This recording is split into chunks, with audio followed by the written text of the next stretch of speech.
আসসালামু আলাইকুম সুপ্রিয় শিক্ষার্থীরা, আশা করি তোমরা ভালো আছো। স্কুল অফ এক্সিলেন্সের আরও একটি অ্যাডমিশন আয়োজনে তোমাদের সকলকে স্বাগত জানাচ্ছি।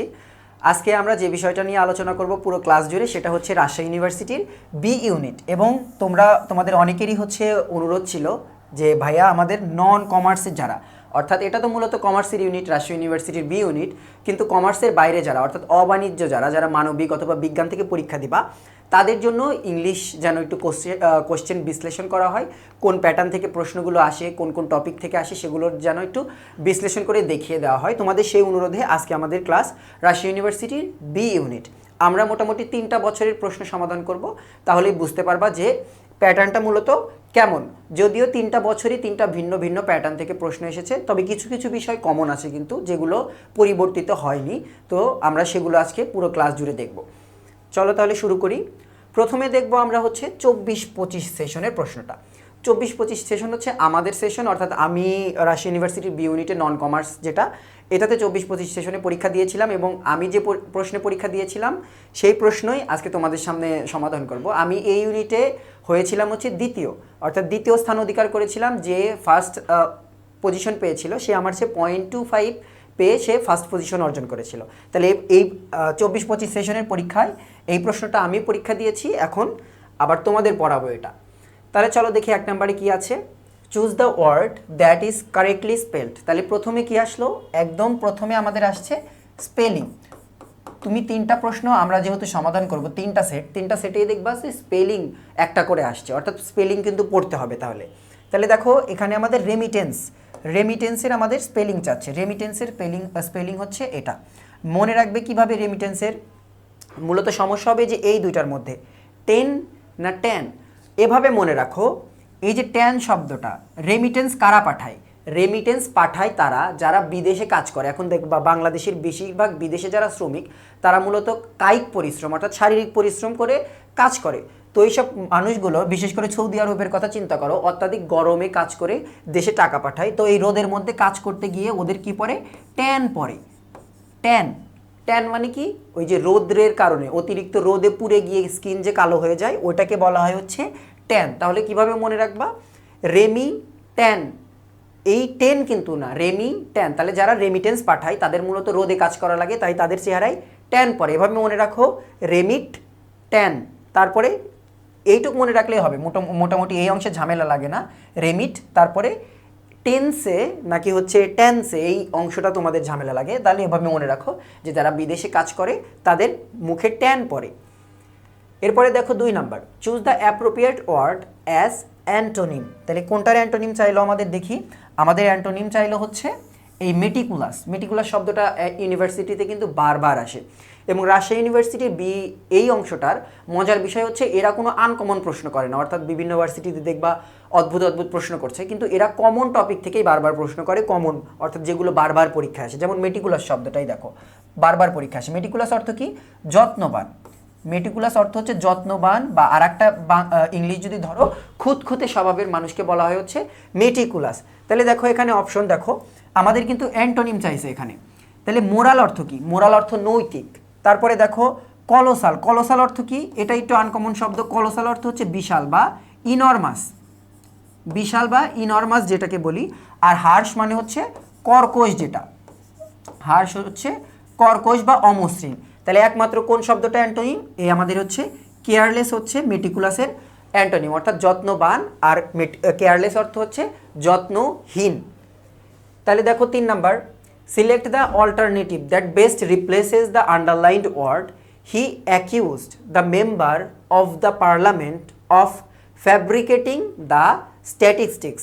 তাইলে আমাদের বলা হচ্ছে যে এই ফ্যাব্রিকেটিং শব্দটা কি দিয়ে রিপ্লেস করা যায়? রিপ্লেস যখনই থাকবে তখনই বুঝবে আমাদের সিনোনিম কোনটা, সেটা আমাদের কাছে জানতে চাওয়া হয়েছে।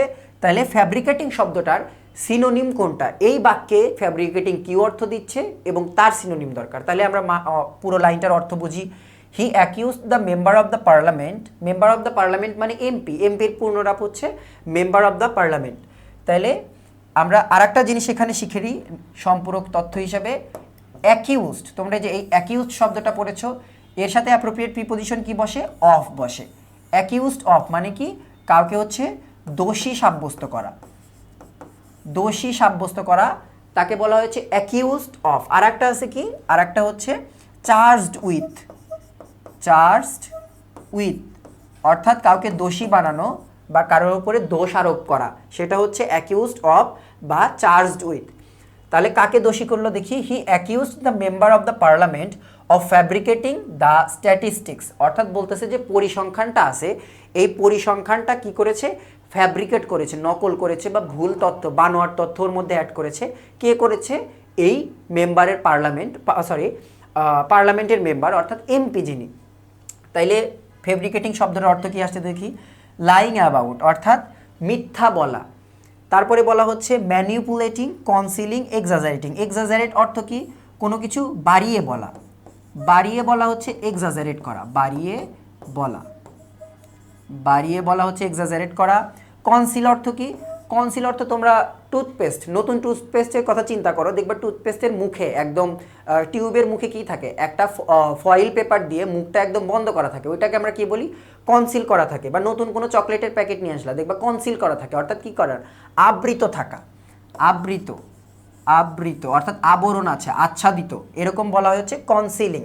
তাহলে লাইং অ্যাবাউট মানে তো মিথ্যা বলা, বুঝতে পারছো, লাই যেহেতু আছে। এখন এখানে হচ্ছে সিনোনিমটা এই অর্থে ম্যানিপুলেটিং বসে, অর্থাৎ ফ্যাব্রিকেটিং অর্থে ম্যানিপুলেটিং বসে, অর্থাৎ কোনো স্ট্যাটিস্টিক নিজের ইচ্ছা মতো ওই দিকে পরিচালিত করা, সেটাকে বলা হয় হচ্ছে ফ্যাব্রিকেটিং বা ম্যানিপুলেটিং। তাহলে দেখো এবার, তাহলে অ্যান্সার হচ্ছে আমাদের বি। 4 দেখো, এবার আসলো কোন জায়গা থেকে, অ্যানালজি। তাহলে এইটা আসছে আমাদের ভোক্যাবস থেকে। এই জিনিসগুলো কিন্তু তোমরা খাতায় কিন্তু নোট করতে পারো, কারণ শেষে আর নতুন করে বলে দেবো না, এখান থেকেই বুঝে নিবা যে কোন কোন টপিকগুলো গুরুত্বপূর্ণ। তাহলে দেখো এটাও ভোক্যাবস থেকে এবং এটাও আমাদের ভোক্যাবস থেকে আসা প্রশ্ন। তাহলে ভোক্যাবস থেকে 2টা পাইলাম, স্পেলিং থেকে 1টা পেলাম। এরপরে দেখো 4 নাম্বার, এবার আসলো হচ্ছে অ্যানালজি থেকে প্রশ্নটা। এবার অ্যানালজি, অ্যানালজি কিন্তু 3টা বছরের একবারও কিন্তু চেঞ্জ হয়নি, প্রতি বছর অ্যানালজিটা আসে পরীক্ষায়। তাহলে দেখো অ্যানালজি কি আমাদের, অ্যানালজিটা আসছে স্কোয়ার আর কিউব। স্কোয়ার মানে কি, স্কোয়ার মানে হচ্ছে একটা বর্গক্ষেত্র, আর কিউব কি, একাধিক অর্থাৎ 6টা বর্গক্ষেত্রে বানানো একটা বস্তু। তাহলে স্কোয়ার জিনিসটা দেখতে কেমন, স্কোয়ারটা হচ্ছে এরকম, আর কিউবটা কেমন, কিউব হচ্ছে এরকম, একটা কিউব দেখতে এরকম। তাহলে যদি এখন তুমি এই জিনিসটা কম্পেয়ার করো, অর্থাৎ এই একটা স্কোয়ার দিয়ে এই প্রত্যেকটা, অর্থাৎ কিউব কি দিয়ে বানানো হয়, কিউব বানানো হচ্ছে স্কোয়ার দিয়ে, অর্থাৎ এই কিউবটা স্কোয়ার দিয়ে বানানো। তাহলে কিউবে কি থাকে, কিউবে থাকে স্কোয়ার। তাহলে এই অ্যানালজির সাথে মিল খায় কোনটা, আমাদের সেটা খুঁজতে হবে। ট্রায়াঙ্গেল, ট্রায়াঙ্গেল কোনটা, অর্থাৎ যার 3টা কোণা আছে।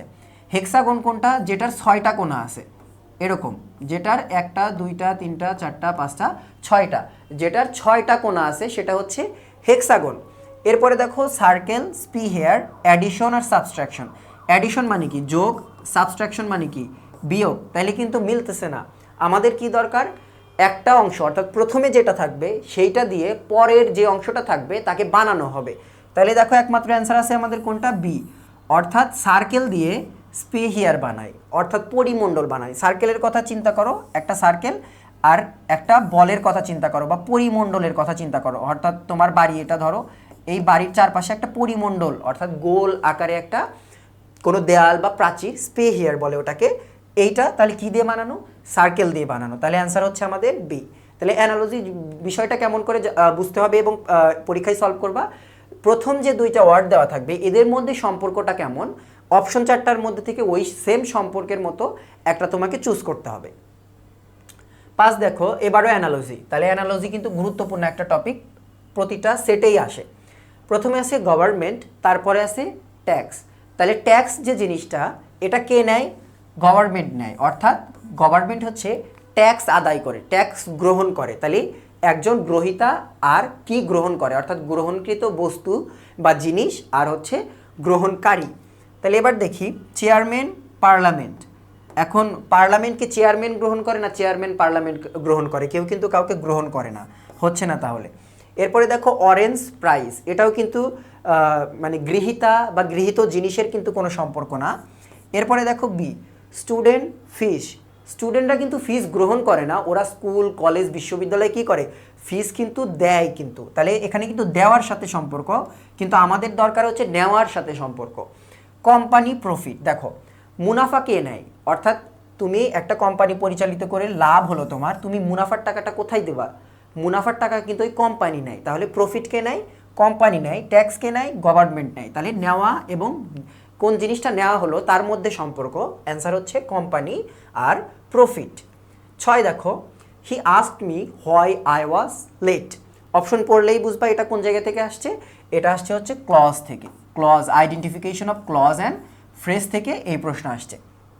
তাহলে দেখি আমরা ক্লজ এবং ফ্রেজের ক্ষেত্রে তোমাদের সবচেয়ে সহজে যে জিনিসটা শেখানো হয়েছে সেটা হচ্ছে প্রথমেই ইট দিয়ে রিপ্লেস করব।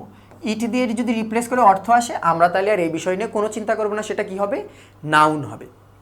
তাহলে দেখি he asked me why I was late, এটা ইট দিয়ে রিপ্লেস করলে দেখি আগে অর্থ আসে কিনা। হি আস্কড মি ইট, সে আমাকে এটা জিজ্ঞেস করলো, তাহলে অর্থ কিন্তু আসছে, অর্থ কিন্তু আসেনি এরকম না, সে আমাকে এটা জিজ্ঞাসা করলো, অর্থ চলে আসছে। তাহলে এটার অ্যান্সার কী হবে আমাদের, নাউন ক্লজ। আর কোনো কিছু নিয়ে চিন্তা করার দরকার নেই, ইট দিয়ে রিপ্লেস করা গেলেই সেটা নাউন ক্লজ, বা যদি ফাইনাইট ভার্ব না থাকে তাহলে ওটা নাউন ফ্রেজ। 7 দেখো, he went to dash the hospital because he had dash heart attack. তাহলে এই জিনিসটা অপশন পড়ে কি বোঝা যাচ্ছে, এটা আসছে আমাদের হচ্ছে আর্টিকেল থেকে, এটা হচ্ছে আমাদের আর্টিকেলের প্রশ্ন। হি ওয়েন্ট টু হসপিটাল, তাহলে দেখো প্রথম কথা আমাদের একটা হসপিটালের কথা বললো, যেটা কিন্তু অনির্দিষ্ট, কোন হসপিটালের কথা বলা হচ্ছে কোনো নাম নেই। আমরা ধরলাম সেটা মেডিনোভা বা হচ্ছে আরও বিভিন্ন হসপিটাল আছে, ঢাকা মেডিকেল বা বারডেম, কোনো হসপিটালের নাম উল্লেখ নেই। তাহলে নাম উল্লেখ না থাকলে তার আগে কি হবে না, দা হবে না, তাহলে প্রথমটা বাদ, দ্বিতীয়টাও বাদ, যেহেতু নির্দিষ্ট না তার কারণে আমাদের দা দেওয়ার কোনো সুযোগ নাই। তাহলে দেখো সি এবং ডিতে নো আর্টিকেল আছে, অর্থাৎ হতে পারে, যেহেতু অনির্দিষ্ট আমাদের এখানে আর্টিকেল না বসালেও চলবে। হি ওয়েন্ট টু হসপিটাল, হসপিটালে গেল, যেমন he went to shopping, say shopping করতে গেছে বা ওয়েন্ট শপিং। তাহলে হি ওয়েন্ট টু, তারপরে হচ্ছে hospital because he had dash heart attack. এখন দা হার্ট অ্যাটাক না এ হার্ট অ্যাটাক, যদি এখনও এখানেও কিন্তু সেম অবস্থা, দা হবে না, হবে হচ্ছে এ হবে। তাহলে হি ওয়েন্ট টু হসপিটাল অনির্দিষ্ট, যেহেতু তার কারণে কোনো আর্টিকেল হলো না। যদি এখানে একটা এ থাকতো, এই দি এর জায়গায় যদি একটা এ থাকতো তাহলে আমরা এটা নিয়ে চিন্তা করতাম যে এ আমরা বসাতে পারবো কিনা, কিন্তু যেহেতু আমাদের সেই ঝামেলা নেই তার কারণে আমরা সরাসরি বাদ দিতে পারছি। He went to hospital because he had a heart attack, কারণ তার হার্টে একটা অ্যাটাক হয়েছে, অর্থাৎ তার হৃদযন্ত্রের ক্রিয়া বন্ধ হয়ে গেছে। অ্যান্সার হচ্ছে আমাদের সি। এরপরে দেখো 8, ডু ইউ নো, তারপরে আমাদের এখানে মূলত একটা ড্যাশ হয়, তারপরে হচ্ছে আমাদের অপশনগুলো, এটা পড়লেই বুঝবা এটা কোন জায়গা থেকে আসছে, এটা আমাদের হচ্ছে সাবজাংটিভ থেকে আসছে, সাবজাংটিভ থেকে। এখন কিন্তু তোমাদের অ্যাডমিশনের প্রায় শেষের দিকে, আর অল্প কয়েকটা ভার্সিটির পরীক্ষা আছে, তো এই সময় এসে প্রশ্ন এবং অপশন পড়ে তুমি যদি বুঝতে না পারো কোন টপিক থেকে এসেছে এই প্রশ্নটা, তাইলে কিন্তু তোমার জন্য এটা অশনি সংকেত, কারণ এই শেষ মুহূর্তে এসে তোমাকে বুঝতে হবে যে কোন টপিক থেকে প্রশ্নটা আসছে। এবং যদি টপিকও ধরতে না পারো কিন্তু প্রশ্নের উত্তর 100% শিওর বলতে পারছো এটা হবে অ্যান্সার, তাহলে মোটামুটি ধরা যায় তোমার উপরে অশনি সংকেত একটু কম। কিন্তু যদি তুমি প্রশ্ন কোন টপিক থেকে আসছে এটাও ধরতে পারছো না, প্লাস অ্যান্সার কী হবে এটাও বলতে পারছো না, তাহলে ধরে নাও যে তোমাকে হয়তো সেকেন্ড টাইমের দিকেই যেতে হবে, তোমার পরিস্থিতি খুবই বাজে। যদি এই 3 মাস খুবই পরিশ্রম করো তাহলে হয়তো একটা আশা দেখা যেতে পারে জিএসটির আগ পর্যন্ত। ডু ইউ নো, তারপরে ড্যাশ, তাহলে আমরা জানি, সরি এটা সাবজাংটিভ না, এটা হচ্ছে আমাদের কি বলে ওটাকে, ইমবেডেড কোশ্চেন থেকে, ইমবেডেড কোশ্চেন, এটা আমাদের হচ্ছে ইমবেডেড কোশ্চেনের থেকে আসা প্রশ্ন। আমরা ইমবেডেড কোশ্চেনে কি দেখেছি যে একটা প্রশ্নের মধ্যে আর একটা প্রশ্নের মতো, নট প্রশ্ন, প্রশ্নের মতো আর একটা বাক্যের অংশ অর্থাৎ ক্লজ থাকে, যেটা আসলে প্রশ্ন না। তাহলে এখানে দেখো ডু ইউ নো, মূল প্রশ্নটা কিন্তু এই যে এখানে যে আমাদের কি বলে এটাকে, আমাদের যে প্রশ্নবোধক চিহ্নটা এটা কার জন্য বসেছে, ডু ইউ নো এর জন্য, যে ডু ইউ নো তুমি কি জানো, তাহলে তুমি উত্তর কি দিবা, হ্যাঁ অথবা না। তাহলে এই প্রশ্নবোধক চিহ্নটা বসেছে মূলত ডু ইউ নোর কারণে। তাহলে বাক্যের পরের যে অংশটা হবে সেইটা কিন্তু আর ইন্টারোগেটিভের ফর্ম হচ্ছে ফলো করবে না। ইন্টারোগেটিভের ফর্ম কেমন আমরা জানি, ইন্টারোগেটিভে হচ্ছে ডাব্লিউএইচ কোশ্চেন বসে, তারপরে একটা অক্সিলারি ভার্ব বসে, তারপরে হচ্ছে সাবজেক্ট বসে। এইটা হচ্ছে আমাদের কিসের ফর্ম? এটা হচ্ছে আমাদের ইন্টারোগেটিভ সেন্টেন্সের হচ্ছে ফর্ম। কিন্তু এইবার আমাদের কি বসাতে হবে, যেহেতু প্রশ্নটা মূলত এইটার জন্য এই মার্কটা বসেছে, তাহলে এবার আমাদের অ্যাসার্টিভে ওই প্রশ্নটার রূপ খুঁজতে হবে। তাহলে এবার দেখি, হোয়ার ডাজ শি গো, তাহলে WH question, auxiliary verb, subject. তাহলে এটা কি হলো? এটা কিন্তু হলো না, অর্থাৎ একই বাক্যের মধ্যে দুইটা প্রশ্ন হয়ে গেল, তার কারণে এটা বাদ। এরপরে দেখো ফ্রম হোয়ার, তাহলে ফ্রম হোয়ার একটা এক্সপ্রেশন যেখানে বলা হচ্ছে কোন জায়গা থেকে, এরপরে অক্সিলারি ভার্ব, এরপরে সাবজেক্ট, তার কারণে এটা ভুল। তারপরে দেখো হোয়ার ফ্রম শি কামস, এরকম হতে পারে না, ফ্রম হোয়ার শি কামস হতে পারে। যে ফ্রম হোয়ার আমরা যদি বলে সে কোন জায়গা থেকে এসেছে, আমরা সংক্ষেপে প্রশ্ন করতে পারি ফ্রম হোয়ার, অর্থাৎ কোথা থেকে, এই প্রশ্ন করতে পারি। বাট হোয়ার ফ্রম হয় না কখনো। অ্যান্সার হচ্ছে আমাদের তাহলে কোনটা? হোয়ার শি কামস ফ্রম। তাহলে দেখো এখানে কি ডাব্লিউএইচ কোশ্চেন ঠিকই আছে, এরপরে আমাদের কি বসেছে, এর পরপরই আমাদের সাবজেক্ট, অর্থাৎ আমাদের কিন্তু এবার সাবজেক্টটা আগে আসলো, তারপরে অক্সিলারি চলে গেল, তার কারণে আমাদের অ্যান্সার হচ্ছে কোনটা? ডি। তাহলে do you know where she comes from, অর্থাৎ তুমি কি জানো সে কোথা থেকে আসছে বা কোথা থেকে এসেছে, অর্থাৎ তোমাকে কিন্তু প্রশ্ন করছে না যে সে কোন জায়গা থেকে আসছে, সেই জায়গাটার নাম বলো, তোমাকে কিন্তু সেটা জিজ্ঞেস করেনি, তোমাকে জিজ্ঞেস করছে যে তুমি কি জানো কিনা। তোমার উত্তরটা কি হবে? যে তুমি কি জানো কিনা সে কোথা থেকে এসেছে, তুমি বলবা যে হ্যাঁ জানি বা না জানি না, এরকম অ্যান্সার। অর্থাৎ মূল প্রশ্নটা হচ্ছে এটাই হচ্ছে ইমবেডেড কোশ্চেন। এরপরে দেখো 9 নাম্বার অ্যানালজি, আফটার, বিফোর। তাহলে প্রথমে হচ্ছে আফটার, আর পরে কি আছে? বিফোর আছে। তাইলে দেখি প্রেজেন্ট, পাস্ট। আসলে পাস্টটা কিন্তু এখানে তো সম্পর্কই মিলছে না। আফটার মানে কি? আফটার মানে হচ্ছে পরে, আর বিফোর মানে কি? বিফোর মানে হচ্ছে আগে। তাহলে দেখো ফার্স্ট আর সেকেন্ড এর মধ্যে কিন্তু আগে পরের সম্পর্ক যদি ধরো, তাহলে যে সেকেন্ড সে আর হচ্ছে যে ফার্স্ট, এটার সাথে কিন্তু কোনোভাবেই কিন্তু এটা সম্পর্ক যাচ্ছে না, একমাত্র সম্পর্ক যাচ্ছে এটার সাথে। কিভাবে? আগে সেটা ব্যাখ্যা করি। দেখো সাকসেসর অর্থ কি? সাকসেসর অর্থ হচ্ছে উত্তরাধিকারী। এই হচ্ছে উত্তরাধিকারী, উত্তরাধিকারী। আর এই যে প্রিডেসেসর, এটার অর্থ হচ্ছে পূর্বপুরুষ, পূর্বপুরুষ। অর্থাৎ পূর্বপুরুষ হচ্ছে আগে আসে, তারপরে উত্তর অধিকারী আসে। অর্থাৎ তুমি এবং তোমার বাবার কথা চিন্তা করো, তোমার বাবা হচ্ছে তোমার পূর্বপুরুষ এবং তুমি হচ্ছে তার উত্তরাধিকারী, অর্থাৎ সে হচ্ছে বিফোর আর তুমি হচ্ছে আফটার। এখানে এই একটা ছাড়া আর কোনোটার সাথে সম্পর্কটা আসলে মিলানো যায় না। সেকেন্ড ফার্স্টের মধ্যেও এই সম্পর্ক, আফটার বিফোরের সম্পর্কটা হয় না। পাস্ট প্রেজেন্টের মধ্যে আফটার বিফোরের সম্পর্কও সেইভাবে হচ্ছে না, একমাত্র এই বিতেই হবে, আর কোনোটাতে হওয়ার মতো কোনো সম্ভাবনা নেই। কন্টেম্পোরারি আর হিস্টোরিক এটাও হচ্ছে না। এরপরে দেখো তাহলে অ্যানালজি কিন্তু গুরুত্বপূর্ণ। অ্যানালজি কিন্তু তিনটা, অলরেডি একই প্যাসেজে কিন্তু তিনটা অ্যানালজি আসছে। এরপরে দেখো 10 number, the sun went down, the underlined word is used here as dash. তাহলে এই ওয়েন্ট ডাউন, ডাউন শব্দটা আমাদের কোন পার্টস অফ স্পিচ হিসেবে এখানে ব্যবহৃত হয়েছে? তাহলে পার্ট অফ স্পিচ থেকে এই প্রশ্ন আসছে, পার্ট অফ স্পিচ থেকে আসা প্রশ্ন। তাহলে আইডেন্টিফিকেশন থেকে, মূলত পার্ট অফ স্পিচের identification of parts of speech অংশ থেকে এই প্রশ্ন আসছে। দ্য সান ওয়েন্ট ডাউন, তাহলে সূর্য ডুবে গেল, তাহলে এই ডাউন শব্দটা কোন পার্টস অফ স্পিচ? আমরা জানি যে শব্দ ভার্বকে মডিফাই করে সে কি হয়? সে হয় হচ্ছে অ্যাডভার্ব। দেখো দ্য সান ডাউন, এই ডাউন কিন্তু সানকে মডিফাই করেনি, বরং ওয়েন্টকে মডিফাই করছে। ওয়েন্ট ডাউন অর্থাৎ কোথায় চলে গেল? নিচে, অর্থাৎ ডুবে গেল সূর্য, সেটা বোঝাচ্ছে। তাহলে এটার অ্যান্সার কি হবে? অ্যাডভার্ব হবে। ভার্বকে মডিফাই করলে কি হয়? অ্যাডভার্ব হয়। 11 দেখো দ্য ওয়ার্ড তাহলে সাবমিসিভ অর্থ কি? পারমিসিভ অর্থ। পারমিসিভ অর্থ তোমাদের কি তাইলে? অর্থাৎ পারমিশন শব্দটা আসছে, পারমিসিভ শব্দটা আসছে পারমিশন থেকে, তাহলে এটার অর্থ হচ্ছে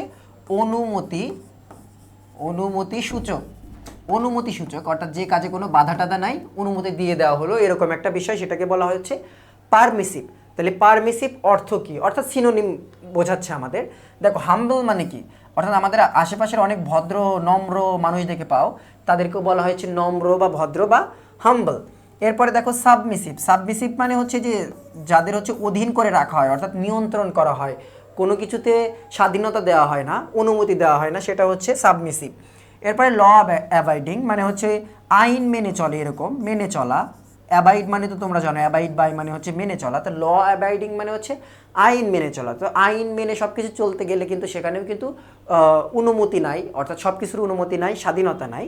তাহলে পারমিসিভ শব্দটার অর্থ কী দাঁড়াচ্ছে আমাদের? লিবারাল, অর্থাৎ উদার, অর্থাৎ যেখানে অনুমতি আছে, স্বাধীনতা আছে। তাহলে এটাও কোত্থেকে আসলো আমাদের? এটাও আসছে হচ্ছে ভোক্যাবস থেকে। তাহলে ভোক্যাবস, স্পেলিং, অ্যানালজি, তিনটা কিন্তু গুরুত্বপূর্ণ টপিক আমাদের অলরেডি পার হয়ে গেল।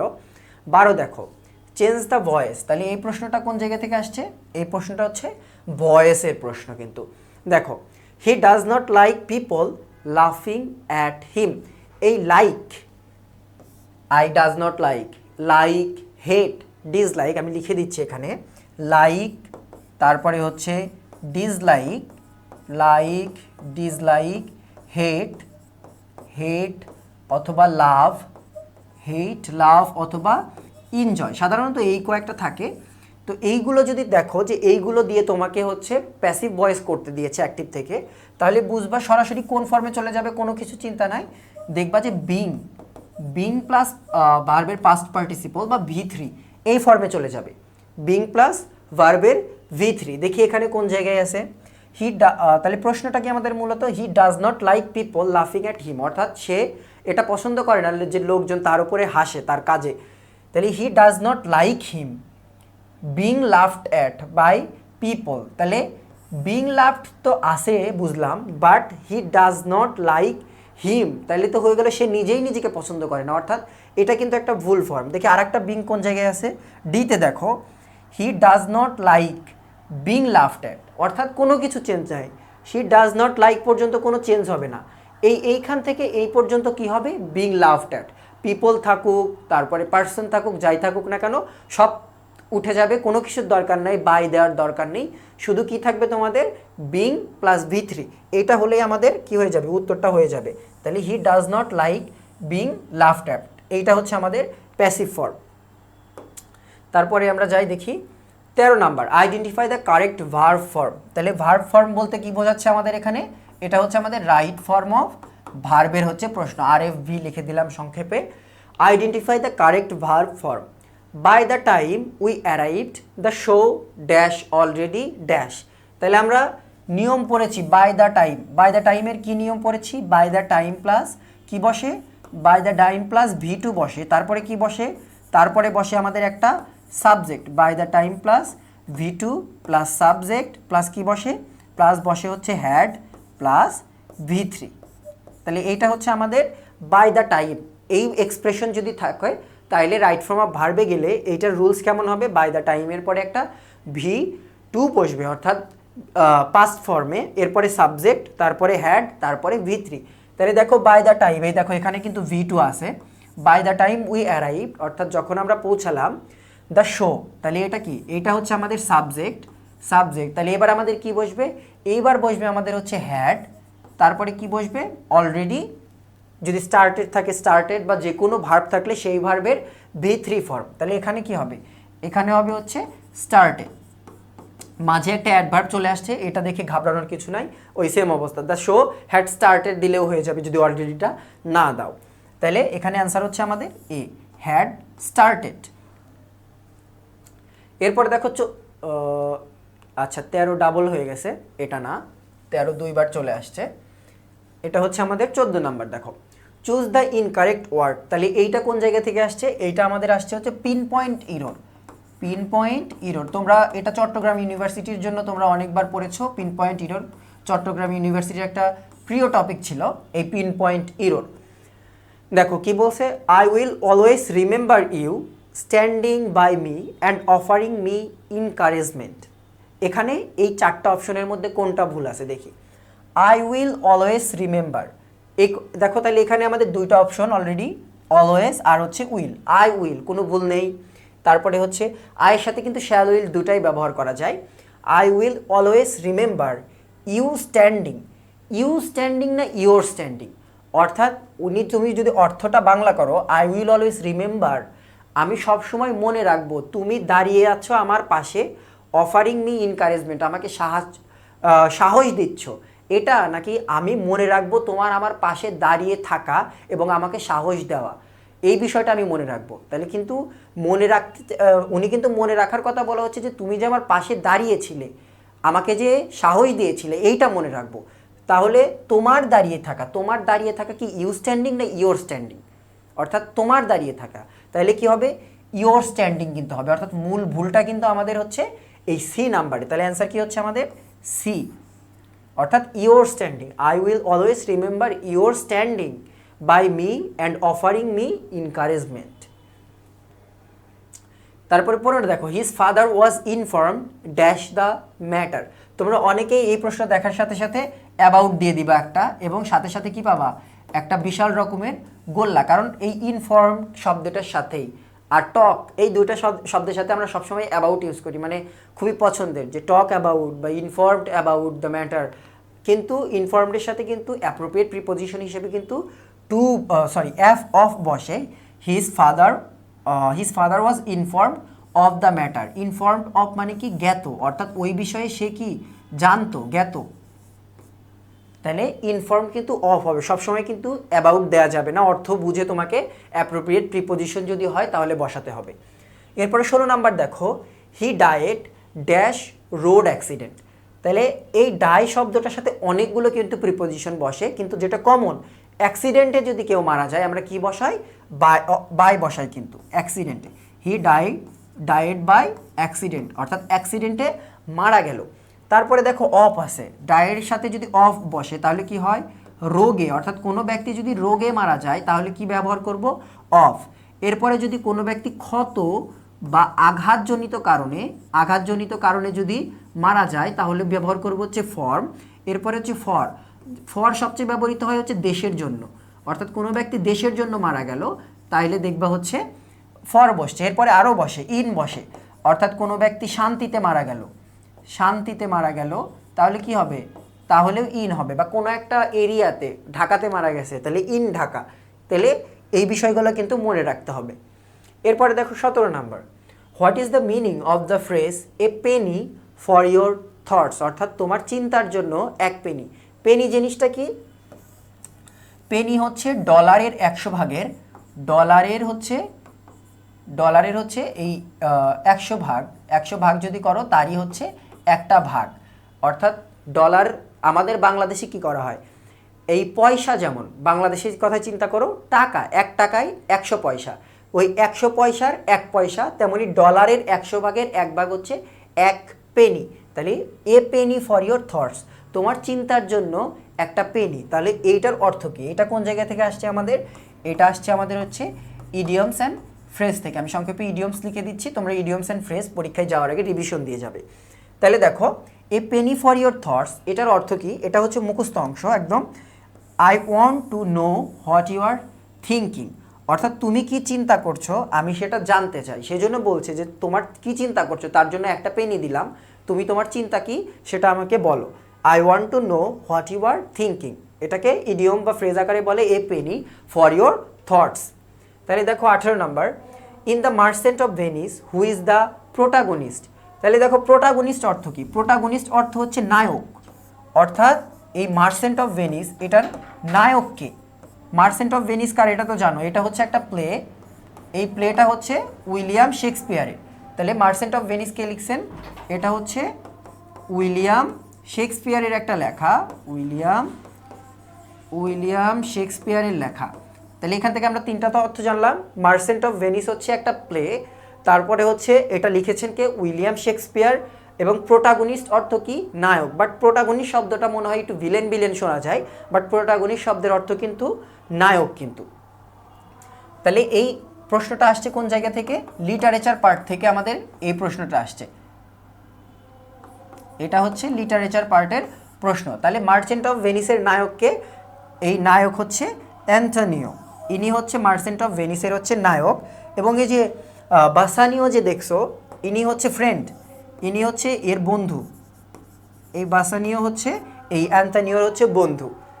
তারপরে যে শাইলক, এও হচ্ছে ওই গল্পেরই একটা চরিত্র। আচ্ছা, এরপরে দেখো 19 number, which of the following is an example of an illusion. Illusion জিনিসটা কি এটা একটু বোঝার আছে। এলিউশন সাধারণত পরীক্ষায় অ্যাডমিশনে কম দেখা যায়, আমরা দেখি পার্সোনিফিকেশন, সিমিলি, মেটাফোর, অ্যালিটারেশন এগুলো বেশি দেখা যায়, বাট এই এলিউশনটা একটু কম দেখা যায়।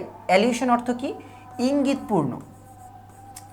এটা দিয়ে মূলত হচ্ছে ইঙ্গিতপূর্ণ একটা বিষয় বোঝায়, ইঙ্গিতপূর্ণ অ্যালিউশন। এটা জিনিসটা কেমন বোঝার চেষ্টা করো। অ্যালিউশন ইঙ্গিতপূর্ণ একটা লিটারেরি ডিভাইস। এটাও হচ্ছে, এটা আসছে তাহলে আমাদের ফিগার্স অফ স্পিচ থেকে, figure of speech, figure of speech বা লিটারেরি ডিভাইসেস যেগুলো আছে ওই জায়গা থেকে প্রশ্নটা আসছে। অ্যালিউশন জিনিসটা কি? ইঙ্গিত দেওয়া। যেমন ধরো তোমার বন্ধু প্রেমে ছ্যাঁকা খালো, তারপরে তোমরা কি বলো, কিরে বন্ধু ছ্যাঁকা খেয়ে তো দেবদাস হয়ে গেছিস। তাহলে দেখো দেবদাস কিন্তু পুরো একটা 120 পেজ বা 30 পেজের মতো একটা পুরো একটা উপন্যাস শরৎচন্দ্রের। তো তুমি কিন্তু পুরো উপন্যাস কিন্তু বললা না, তুমি জাস্ট তোমার বন্ধুকে একটা হিন্ট দিলা যে সে তার ব্যবহার এখন ছ্যাঁকা খাওয়ার পর কেমন হয়ে গেছে, দেবদাসের মতো হয়ে গেছে।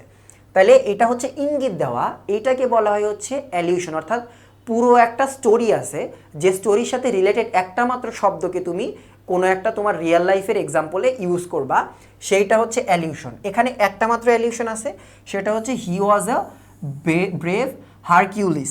হারকিউলিসের স্টোরি তোমাদের বইয়ের একদম শেষের দিকে আছে, দেখবে একটা অদ্ভুত দেখতে জন্তু, বেশ কয়েকটা মাথা। তো ওই জন্তুটাকে হত্যা করার দায়িত্ব কাকে দেওয়া হয়েছিল? হারকিউলিসকে। যে কি জানি কতগুলো জানি টাস্ক ছিল হারকিউলিসের একটা প্যাসেজ, তোমরা ওই জায়গায় দেখবা এই হারকিউলিসের নাম আছে। তো বোঝা যাচ্ছে যে হারকিউলিস যেহেতু খুবই সাহসী ছিল, তো বলা হচ্ছে হি ওয়াজ এ ব্রেভ অ্যাজ হারকিউলিস। তাহলে হারকিউলিসের যে অনেক বড় কাহিনী, সেই কাহিনী কিন্তু ব্যাখ্যা করলো না, সাথে জাস্ট একটা ইঙ্গিত দিল যে তুমি হারকিউলিসের মতো সাহসী। তো এইটাকে বলা হয় হচ্ছে অ্যালিউশন। এরপরে 20 দেখো, which of the following is the main theme of the poem the road not taken by Robert Frost. এটা সিলেবাসের বাইরে, অর্থাৎ এই লিটারেচার পার্ট থেকে আসছে, এবং এটা সাধারণত পারার নাই কথা, কারণ যে ব্যক্তি, আমরা তো আর ইংলিশ পোয়েম ধরো খুব একটা পড়ি না, বা অ্যাডমিশনেও বইয়ের বাইরে পড়ার সুযোগ পাই না। তো এটা একটা আমার মতে খুবই বলা যায় কঠিন প্রশ্ন, কেউ যদি আন্দাজে পারে তাছাড়া এটা পারার কথা না। তাহলে the road not taken by Robert Frost, Robert ফ্রস্টের বইয়ে একটা কবিতা আছে a minor bird, a minor bird অর্থাৎ একটা ছোট পাখি, এটা হচ্ছে রবার্ট ফ্রস্টের বইয়ে থাকা কবিতা। বাট এই যে দ্য রোড নট টেকেন, এই যে কবিতাটা, এইটার মূল থিম হচ্ছে লাইফ চয়েসেস, এইটার মূল থিম। তাহলে এটা হচ্ছে লিটারেচারের। তাহলে এটা গেল আমাদের প্রথম সেট। এই সেটে মোটামুটি 20টা প্রশ্ন ছিল, তোমাদের এবারও হয়তো 20টাই থাকবে। এরপরের সেটেও 20টা, বাট 22-23-এর যেটা ছিল, অর্থাৎ এরপরে আর একটা সেট সলভ করবো, সেটাতে কিন্তু আমাদের একটা কম্প্রিহেনশন সহ মোট 28টা প্রশ্ন ছিল। এবার দেখো তাহলে 23-24-এর কি আসছিল, identify the part of the sentence that needs correction. তাহলে এই সেন্টেন্সটা বা এই প্রশ্নটা আসছে আমাদের কোন জায়গা থেকে? কারেকশন থেকে। Few of the books on the shelf is mine, তাহলে এই পুরো সেন্টেন্সের কোন পার্টটাই ভুল? দেখো no error, on the shelf, on the সেলফে কোনো ভুল নেই, যে বইগুলো কোথায়? সেলফে। ইজ মাইন, বইগুলো আমার। মাইন কি? মাইন হচ্ছে এখানে পজেসিভ, মাইন হচ্ছে পজেসিভ, অর্থাৎ নিজের অধিকার সূচক কোনো কিছু করতে আমরা কি ব্যবহার করি? পজেসিভ ইউজ করি, পজেসিভ অ্যাডজেক্টিভ ইউজ করি। ফিউ অফ দ্য বুকস, ভুল কোন জায়গায়? তাহলে দেখি few of the books on the shelf is mine. এখন দেখো ইজ হবে না আর হবে? আর হবে কিন্তু, কারণ ফিউ অফ দ্য বুকস অর্থাৎ ওই বইয়ের মধ্যে কিছু সংখ্যক বই, অর্থাৎ বই মিনিমাম 2টার বেশি, এটা বোঝা যাচ্ছে। তাইলে কি হবে? ইজ হবে না, কিন্তু হবে হচ্ছে আর। তাহলে মূল ভুলটা আছে আমাদের হচ্ছে বি নাম্বারে, এটা হবে হচ্ছে আর মাইন, অর্থাৎ ওই বইগুলোর মধ্যে কিছু বই আমার। তাহলে যেহেতু গোনা যায় বই যেহেতু গোনা যায় এবং ফিউ বসেছে, তার কারণে এখানে কি হবে? আমাদের আর হবে কিন্তু। তারপরে দেখো 2 নাম্বার, এটাও সেম অবস্থা, এটাও কারেকশন থেকে আসা প্রশ্ন। প্যাটার্ন কিন্তু দেখো একটু কিন্তু পরিবর্তিত। The dog wagged is tail happily, এইখানে কোন জায়গায় ভুল আছে? দেখো the dog wagged is tail happily, এখানেও ভুল আছে এই পজেসিভের অংশটায়, অর্থাৎ ইটস টেইল ভুল হচ্ছে এই জায়গায়। ইট, এই জিনিসটা অ্যাপোস্ট্রফি এচ সহ ইজ, এইটার অর্থ কি? এইটার অর্থ হচ্ছে ইট ইজ, ইট ইজ, এটা কিন্তু পজিটিভ না। কিন্তু তুমি যদি চিন্তা করো কুকুরের লেজ, ডগস টেইল, ডগ টেইল কিন্তু হয় না। ডগ টেইল মানে কি? কুকুর লেজ। কিন্তু কুকুরের লেজ বলতে হলে তোমাকে কি বলতে হবে, ডগস টেইল। তাহলে ওই জায়গায় তোমাকে বা ইটস, তাহলে এই কুকুরের পরিবর্তে যে ইটস ইউজ করবা ওইটাতে কোনো অ্যাপোস্ট্রফি থাকবে না, এইটা হবে হচ্ছে আমাদের পজেসিভ, কুকুরের লেজ বা তার লেজ। তাহলে এটা কি হবে, ভুল মূলত এতে হবে হচ্ছে ইটস টেইল। এরপরে দেখো 3 নম্বর, দ্য কারেক্ট স্পেলড ওয়ার্ড। তাহলে আবার কিন্তু আমাদের কোন জায়গা থেকে প্রশ্ন আসছে, স্পেলিং থেকে কিন্তু আবারও প্রশ্ন আসলো। দেখো লাইসেন্স, লাইসেন্স বানান কোনটা, লাইসেন্স বানান হচ্ছে এইটা। এটা আসলে একদমই ছোট শব্দ, মনে রাখার কোনো টেকনিক নাই, বাট একটা জিনিস মনে রাখো, লাইসেন্স শব্দে এস নেই, এস নেই। মূল কনফিউশনটা পরীক্ষার হলে তোমাকে প্রশ্নকর্তা যেটা দিয়ে করাতে চাইবেন সেটা হচ্ছে এর মধ্যে বেশ কয়েকটা এস দিয়ে দিবে, এই দেখো এস, এই যে এস, এই যে এস। কিন্তু একটা কথা মনে রাখবা, লাইসেন্স শব্দে কোনো এস নেই, যতগুলো আছে সব হচ্ছে সি এর ব্যবহার। এরপরে দেখো 4 number, dash higher you climb dash colder it's get. তাহলে এটা মূলত এখানে আর্টিকেল দেখা যাচ্ছে, বাট এটা হচ্ছে কম্প্যারেটিভ ডিগ্রির প্রশ্ন। কম্প্যারেটিভ ডিগ্রিতে তোমরা ডাবল কম্প্যারেটিভ পড়েছো, ওই জায়গায় the more you read the more you learn, এই জিনিসটা তো অবশ্যই যারা অ্যাডমিশন পরীক্ষার্থী এই পর্যন্ত এসেছো তারা এই প্রশ্নটা অবশ্যই দেখেছো। তাহলে the more you read the more you learn, double comparative. তাহলে এই জায়গায় সেম অবস্থা, the higher you climb the colder it's get, অর্থাৎ বলা হচ্ছে যত উপরের দিকে তুমি উঠবে তত বেশি ঠান্ডা। তাহলে এটা কোনটা হবে, এটা এ, অর্থাৎ একই সাথে এটা আর্টিকেলের প্রশ্ন প্লাস ডাবল কম্পারেটিভ, অর্থাৎ কম্পারেটিভ ডিগ্রির কিন্তু প্রশ্ন এটা।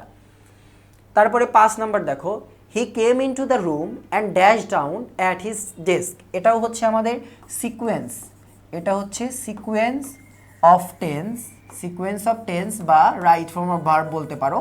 এই জায়গা থেকে প্রশ্ন আসছে মূলত সিকোয়েন্স অফ টেন্স থেকে।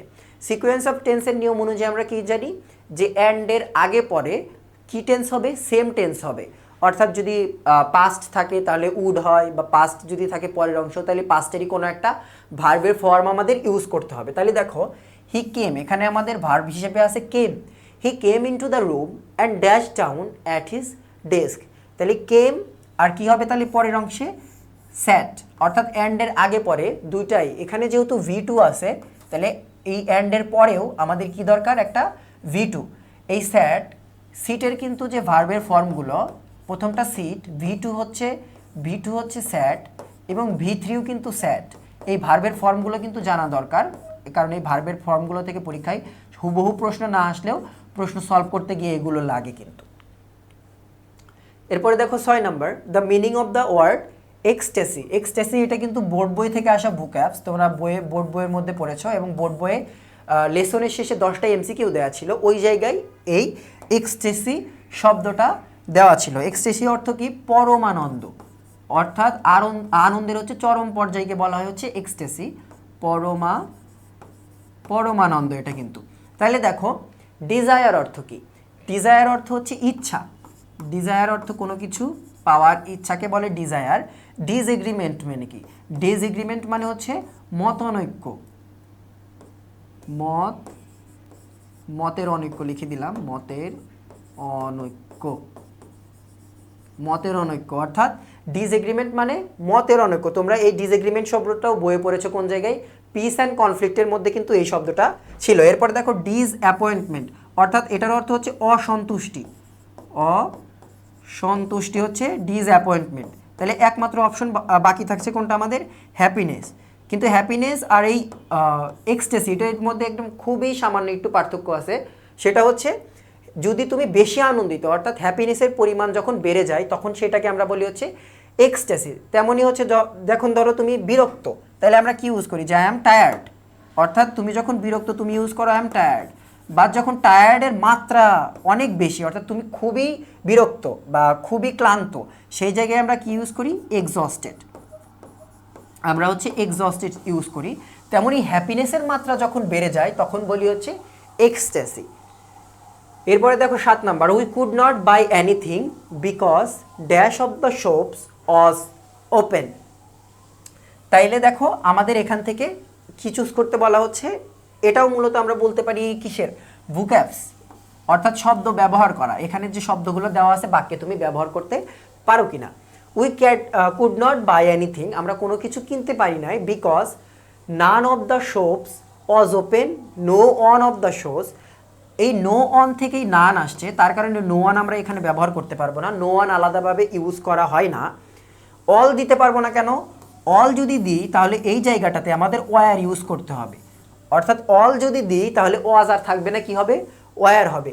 নাথিং দিতে পারবো না কেন? Nothing of the shops open, নাথিংটা শপের ক্ষেত্রে ইউজ করতে পারবা না, এটা ইউজ করলে মিনিং আসে না। একমাত্র মিনিং আসার মতো শব্দ আমাদের হচ্ছে নান, অর্থাৎ কোনো দোকানই খোলা নেই, তাহলে নান থাকলে ওয়াজ হবে। যেহেতু কোনো দোকানই খোলা নেই তার কারণে ওয়াজ হচ্ছে, কিন্তু এই ভার্বটা দেখে এখানে চুজ করার একটা অপশন আছে, তার কারণে অ্যান্সার হচ্ছে আমাদের নান।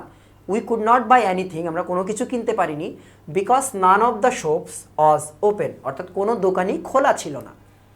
তারপরে দেখো কসমোনট গোজ উইথ, তাহলে এটা কোন জায়গা থেকে আসছে? এটাও কিন্তু ভুক্যাবস থেকে আসছে, এবং এই ভুক্যাবস দুইটাই বোর্ড বইয়ে ছিল। কসমোনট অর্থ কি? কসমোটার অর্থ হচ্ছে নভোচারী, নভোচারী। এটা কোন শব্দ?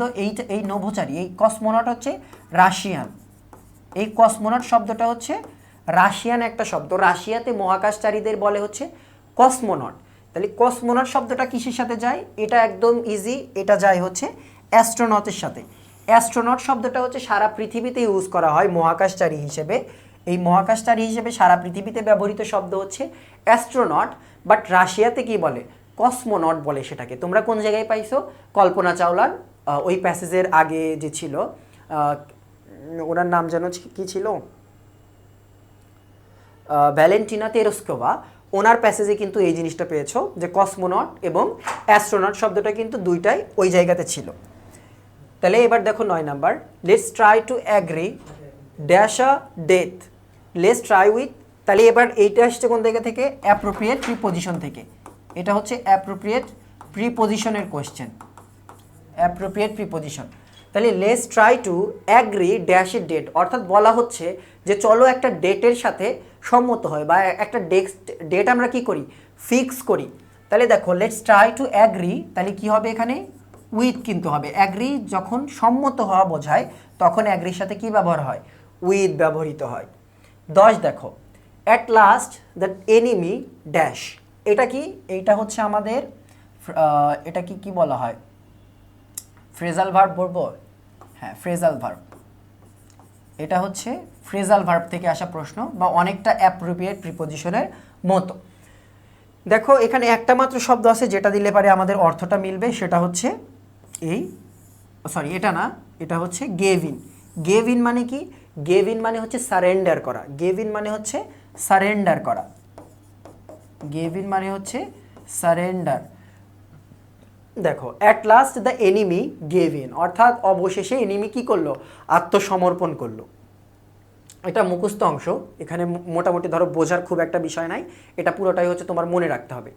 11 দেখো, the Arabian nights dash still great, এটা পরীক্ষার মানে এই পরীক্ষার আগে এই পরীক্ষায় এই প্রশ্নটা আমি সলভ করতে লাগছিলাম, কারণ আমি যেহেতু পরীক্ষা দেব, তো ওই সময়ে এটা বিগত বছরের প্রশ্ন হিসেবে ঢাবি পরীক্ষার আগে সলভ করছিলাম, তো ওই জায়গায় আমি এই প্রশ্নটা ভুল করেছিলাম, তার কারণে এই প্রশ্নটা এখন পর্যন্ত আমার মনে আছে।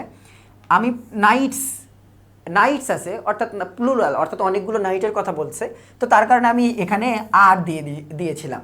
তো আমি ওই জায়গায় এত সূক্ষ্মভাবে খেয়ালই করিনি যে নাইট এ দি, অর্থাৎ তিনটার আগেই অর্থাৎ ক্যাপিটাল লেটারে আছে, অর্থাৎ এইটা কিন্তু কোনো সাধারণ জিনিস না, এটা হচ্ছে একটা বড় হাতের অক্ষরে লেখা, মানে এটা হচ্ছে কোনো একটা স্পেশাল বই বা কোনো একটা লেখনী বা কোনো এনিথিং লাইক দ্যাট, তার কথা বলা হচ্ছে। তো এই জিনিসটা দেখে এখানে অ্যান্সার করার কোনো সুযোগ নেই। তোমরা আরব্য রজনীর গল্পের কথা শুনেছো, আমরা স্কুলে থাকতে এগুলো লাইব্রেরি থেকে ছোট গল্পগুলো পড়েছি। আরব্য রজনীর গল্প দ্য অ্যারাবিয়ান নাইটস, এটা একটা বইয়ের নাম।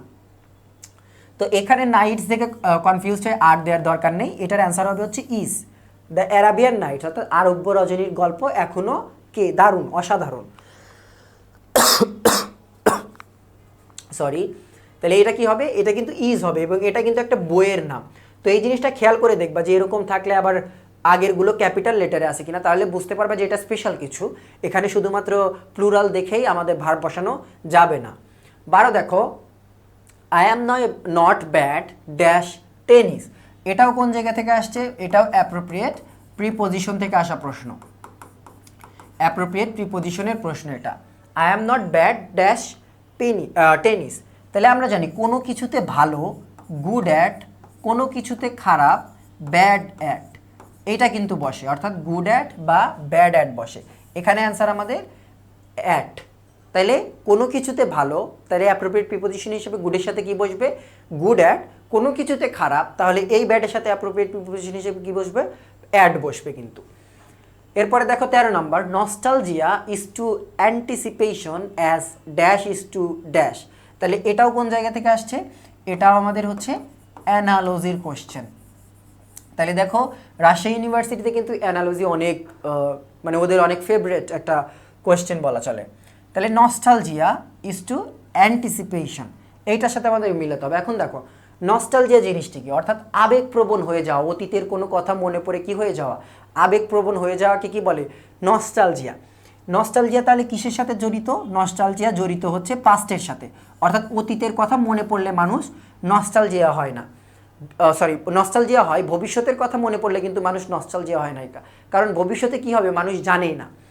আর অ্যান্টিসিপেশন কি? প্রাকচিন্তন, অর্থাৎ ভবিষ্যতে কি হবে তাই নিয়ে একটু ধারণা করা। অর্থাৎ বসে বসে তুমি একটা কোনো প্ল্যান করছো, প্ল্যানটা কেমন হতে পারে, ট্যুরে গেলে জায়গাটা কেমন দেখবা বা সামনে কি অনুভব করবা, এরকম কি করো আমরা, আমি তুমি বা যে কোনো মানুষই ভবিষ্যৎ নিয়ে একটু চিন্তা করি, ওইটাকে আমরা বলি হচ্ছে অ্যান্টিসিপেশন। তাহলে এটা কিসের সাথে জড়িত? এটা হচ্ছে ফিউচারের সাথে জড়িত। অ্যান্টিসিপেশনটা জড়িত ফিউচারের সাথে, আর নস্টালজিয়া জড়িত পাস্টের সাথে। তাহলে দেখি প্রথমে আছে প্রেজেন্ট, পরে আছে পাস্ট, হলো না। প্রথমে পাস্ট পরে প্রেজেন্ট, হচ্ছে না। প্রথমে ফিউচার পরে পাস্ট, এটাও হবে না। আমাদের অ্যান্সার কোনটা তাহলে? পাস্ট, আর প্রথমে পাস্ট পরে ফিউচার, অর্থাৎ এই প্যাটার্ন আমাদের মিলতে হবে। 14 দেখো, when I came to Britain I had to get use to dash on the left. একদম কমন প্রশ্ন, এটা আসছে আমাদের রাইট ফর্ম অফ ভার্ব থেকে, একাডেমিক থেকে তোমরা পড়তেছো। Look forward to, can not help, could not help, devoted to, addicted to এবং গেট ইউজ টু। এখানে যেটা আছে এই জিনিসগুলো থাকলে আমরা কি ইউজ করি? এই জিনিসগুলো থাকলে আমরা ইউজ করি ভার্ব প্লাস আইএনজি। ভার্বের সাথে আমরা কি যুক্ত করি? ভার্ব প্লাস একটা আইএনজি যুক্ত করে দিই এখানে। তাহলে এখানে অ্যান্সার হওয়ার সুযোগ আছে কোনটা? দেখো, I had to get use two driving. তাহলে অ্যান্সার হচ্ছে কিন্তু আমাদের এ, অর্থাৎ এখানে টু দেখে কিন্তু V1 দেওয়া যাবে না, কারণ মূল আইএনজিটা বসছে কিন্তু গেট ইউজ টুর কারণে। তাহলে এর সাথে সাথে আরও কি কি বললাম? ডেভোটেড টু, অর্থাৎ কোনো কাজে নিজেকে নিয়োজিত করা, আত্মনিয়োগ করা, ডেভোটেড টু। এরপরে আছে অ্যাডিক্টেড টু, যেমন he is addicted to smoking. তারপরে লুক ফরওয়ার্ড টুতে গেল ক্যান নট হেল্প অথবা কুড নট হেল্প দুটাই হবে। এরপরে আরও কি আছে? Can not help, could not help, look forward to আছে আরও লুক। এগুলো কিন্তু একাডেমিকে তোমরা পড়েছো, রাইট ফ্রম ভার্বে লুক ফরওয়ার্ড টু। তাহলে এই জিনিসগুলো থাকলে কি হবে? ভার্বের সাথে আইএনজি যুক্ত হবে। এরপরে 15 নাম্বার দেখো, চুজ দ্য কারেক্ট পাঞ্চুয়েশন। তাহলে প্রশ্নটা কোন জায়গা থেকে আসছে? পাঞ্চুয়েশন থেকে। দেখো পাঞ্চুয়েশনে কিন্তু তোমরা যারা খুলনা ইউনিভার্সিটিতে পরীক্ষা দিয়েছো, এবার কিন্তু পাঞ্চুয়েশন থেকে বেশ কয়েকটা প্রশ্ন ছিল। তো পাঞ্চুয়েশন মোটামুটি বলা যায় এখন অ্যাডমিশনে আসছে আর কি, আগে আসতো না তেমন একটা, বাট এখন পরীক্ষায় আসা শুরু দিয়েছে এই পাঞ্চুয়েশন থেকে প্রশ্ন। দেখো, মারিয়া মাই স্টুডেন্ট। তাহলে আমরা জানি এই যে এই অংশটা, এটাকে আমরা বলি হচ্ছে নাউন ইন অ্যাপোজিশন বা অ্যাপোজিশন, অর্থাৎ নাউন সম্পর্কে অতিরিক্ত তথ্য দেওয়া, যে সালাম a doctor is a good person. অর্থাৎ এই যে এ ডক্টর, এই কথাটা যে বললাম এটা হচ্ছে সালাম সম্পর্কে অতিরিক্ত তথ্য, এটাকে আমরা বলি হচ্ছে নাউন ইন অ্যাপোজিশন। তো নাউন ইন অ্যাপোজিশন যখন থাকে তখন ওই সাবজেক্ট এবং যে অতিরিক্ত তথ্য বা নাউন ইন অ্যাপোজিশন, ওই দুইটার মাঝে কি থাকে?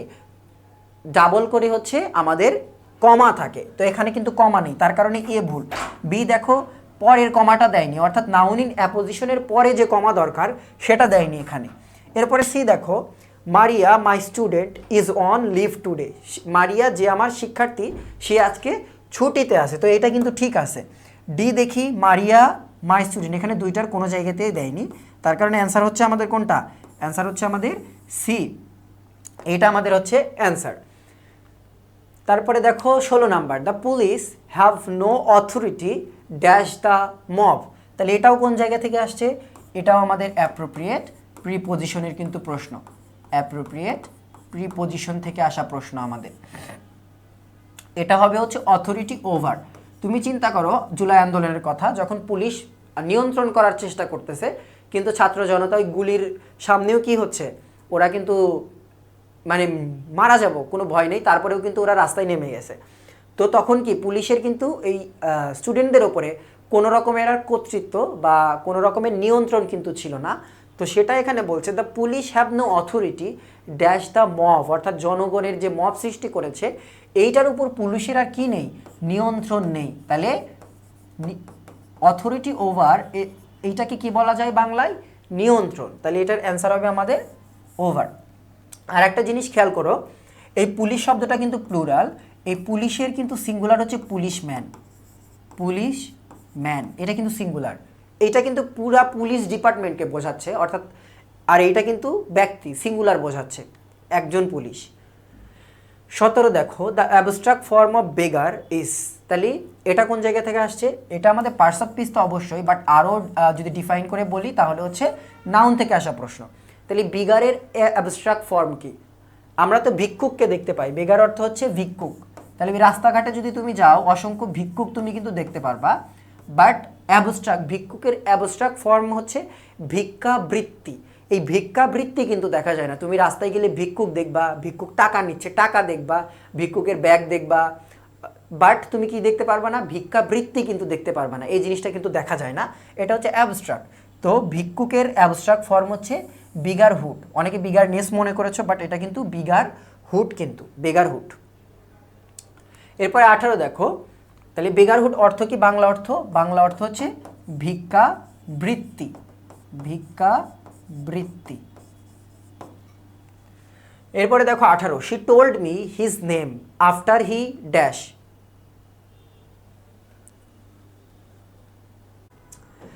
আচ্ছা এবার 18 দেখো she told me his name after he dash. তাহলে আমরা আফটার এবং বিফোরের দুটার নিয়মে কিন্তু পড়েছি, আফটার এবং বিফোরের নিয়ম অ্যাডমিশনে রাইট ফর্ম অফ ভার্বের এটা নিয়ম, এখান থেকে প্রচুর প্রশ্ন আসে, একাডেমিকেও তোমরা পড়েছো। আমরা জানি আফটার অর্থ পরে, একটা মনে রাখবা আফটার অর্থ কি, আফটার অর্থ পরে, তার কারণে আফটারের পরে কি হয়, আফটারের পরে হচ্ছে পাস্ট পারফেক্ট, আফটারের পরে পাস্ট পারফেক্ট। আর বিফোর অর্থ কি, বিফোর অর্থ পূর্বে, তাই বিফোরের পূর্বে পাস্ট পারফেক্ট, এটা কিন্তু মনে রাখতে হবে, যে কোনো একটা মনে রাখতে হবে, দুইটা যদি মনে রাখতে যাও প্যাস লাগবে। এই আফটার মনে রাখো যে আফটার অর্থ পরে, তার কারণে পরেই কি বসে, পাস্ট পারফেক্ট বসে, এবং আগে যে ইনডিফিনিট বসে এটা মুখস্থ করার দরকার নেই, এটা এমনিই বুঝে যাবা। তাইলে দেখো এখানে পাস্ট পারফেক্ট আছে কোনটাতে, একমাত্র এইটাতে আছে হচ্ছে পাস্ট পারফেক্ট, এটা তো প্রেজেন্ট পারফেক্ট, আর এটার পরে হ্যাডের পরে টু আছে, এটাও হবে না, এটা শুধু পাস্ট আছে তার কারণে হচ্ছে না। 19 দেখো if I want to pass my test then I dash study harder. তাহলে এখানে কি থেকে আসছে, এটা আসছে আমাদের হচ্ছে কন্ডিশনাল থেকে, মানে অ্যাডমিশনে যে টপিকটা সবচেয়ে বেশি আসে আর কি, কন্ডিশনাল, সহজের মধ্যে থেকেও বেশি আসা প্রশ্ন। ইফ আই ওয়ান্ট টু, তাহলে ইফ আই ওয়ান্ট, ওয়ান্ট কোনটাতে আছে, প্রেজেন্ট ইনডিফিনিটে আছে, তাহলে if I want to pass my test, তাহলে প্রেজেন্ট ইনডিফিনিটে থাকলে কি হয়, তাহলে পরের অংশ হয় হচ্ছে উইল প্লাস V1, অর্থাৎ এই অংশে আছে হচ্ছে প্রেজেন্ট ইনডিফিনিট, প্রেজেন্ট ইনডিফিনিট, এই অংশে আছে প্রেজেন্ট ইনডিফিনিট, আর পরের অংশ হবে হচ্ছে উইল প্লাস V1 হবে। তাহলে দেখি অপশনে কোনটাতে উইল প্লাস V1 আছে, এখানে আছে ওয়ান্ট আছে, এখানে উড আছে, এখানে হ্যাড আছে, একমাত্র উইল প্লাস V1 আছে হচ্ছে এইটাতে। এখানে কিন্তু হ্যাভ কিন্তু V1, হ্যাভ কিন্তু মেইন ভার্ব, এখানে হ্যাভ কিন্তু অক্সিলারি কিন্তু না, হ্যাভ বলতে এখানে পাওয়া বোঝাচ্ছে যে if I want to pass my test then I will have to study harder, অর্থাৎ আমার পড়তে হতো, এই অর্থে হ্যাভ কিন্তু এখানে V1। তোমরা হ্যাভ হ্যাড নিয়ে তোমাদের সমস্যা হয় যে কোনটা অক্সিলারি ভরতে পারো না, বাট এটা কিন্তু মেইন ভার্ব এই অংশে। 20 দেখো ডিস্টর্ট আর টুইস্ট, এটা একই সাথে বুকঅ্যাপস প্লাস অ্যানালজি, তো অবশ্যই সেটা তো দেখাই যাচ্ছে অ্যানালজি, বাট এই অ্যানালজি সলভ করার জন্য তোমার কি ভালো করে একটা বুকঅ্যাপসের একটা ধারণা থাকতে হবে। দেখো ডিস্টর্ট আর টুইস্ট এই দুইটা হচ্ছে সিনোনিম, অর্থাৎ একে অপরের সিনোনিম। এর অর্থ কি, এই ডিস্টর্ট আর টুইস্ট এই দুইটাই অর্থ হচ্ছে মোচড়ানো, অর্থাৎ কোনো কিছুকে মোচড়ানো বা টুইস্ট। তোমরা আইসিটি বই পড়েছো, টুইস্টেড পেয়ার ক্যাবল, অর্থাৎ যে পেয়ার ক্যাবলের মধ্যে কেমন থাকে, এই যে এরকম করে টুইস্ট করা থাকে, অর্থাৎ একটা আরানোর সাথে প্যাচ লাগানো থাকে, সেটাকে বলা হয় টুইস্ট করা বা ডিস্টর্ট, বা আরও যদি বলো মোচড়ানো।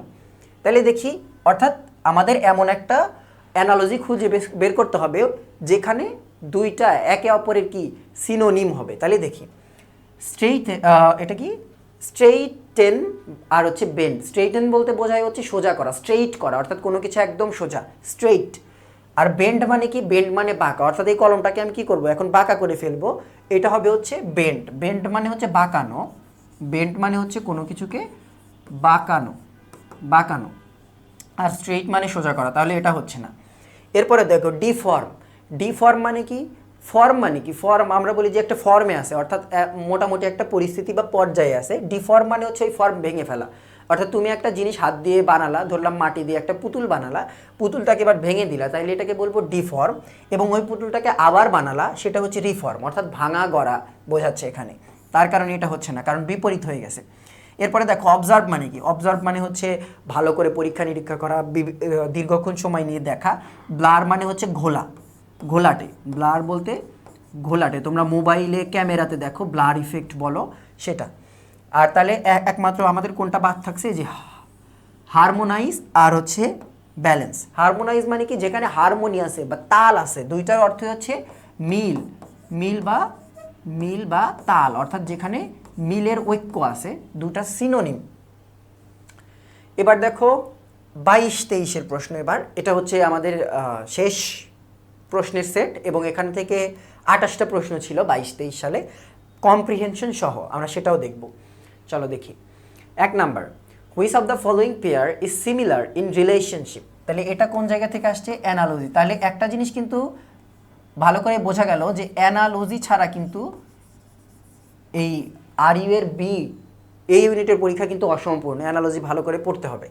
দেখো প্রথমে কি আছে, ইনকাম, পরে আছে এক্সপেন্ডিচার। ইনকাম মানে কি, ইনকাম মানে হচ্ছে আয় করা বা আয়, আর এক্সপেন্ডিচার মানে কি, এক্সপেন্ডিচার মানে হচ্ছে খরচ, অর্থাৎ একে অপরের বিপরীত। এখন দেখি মানি, রিচ, এটা কিন্তু একে অপরের কিন্তু কি বলা যায়, অ্যান্টোনিম হচ্ছে না, এটা তো অ্যান্টোনিম, অর্থাৎ একটা হচ্ছে আয়, একটা হচ্ছে ব্যয় বা খরচ।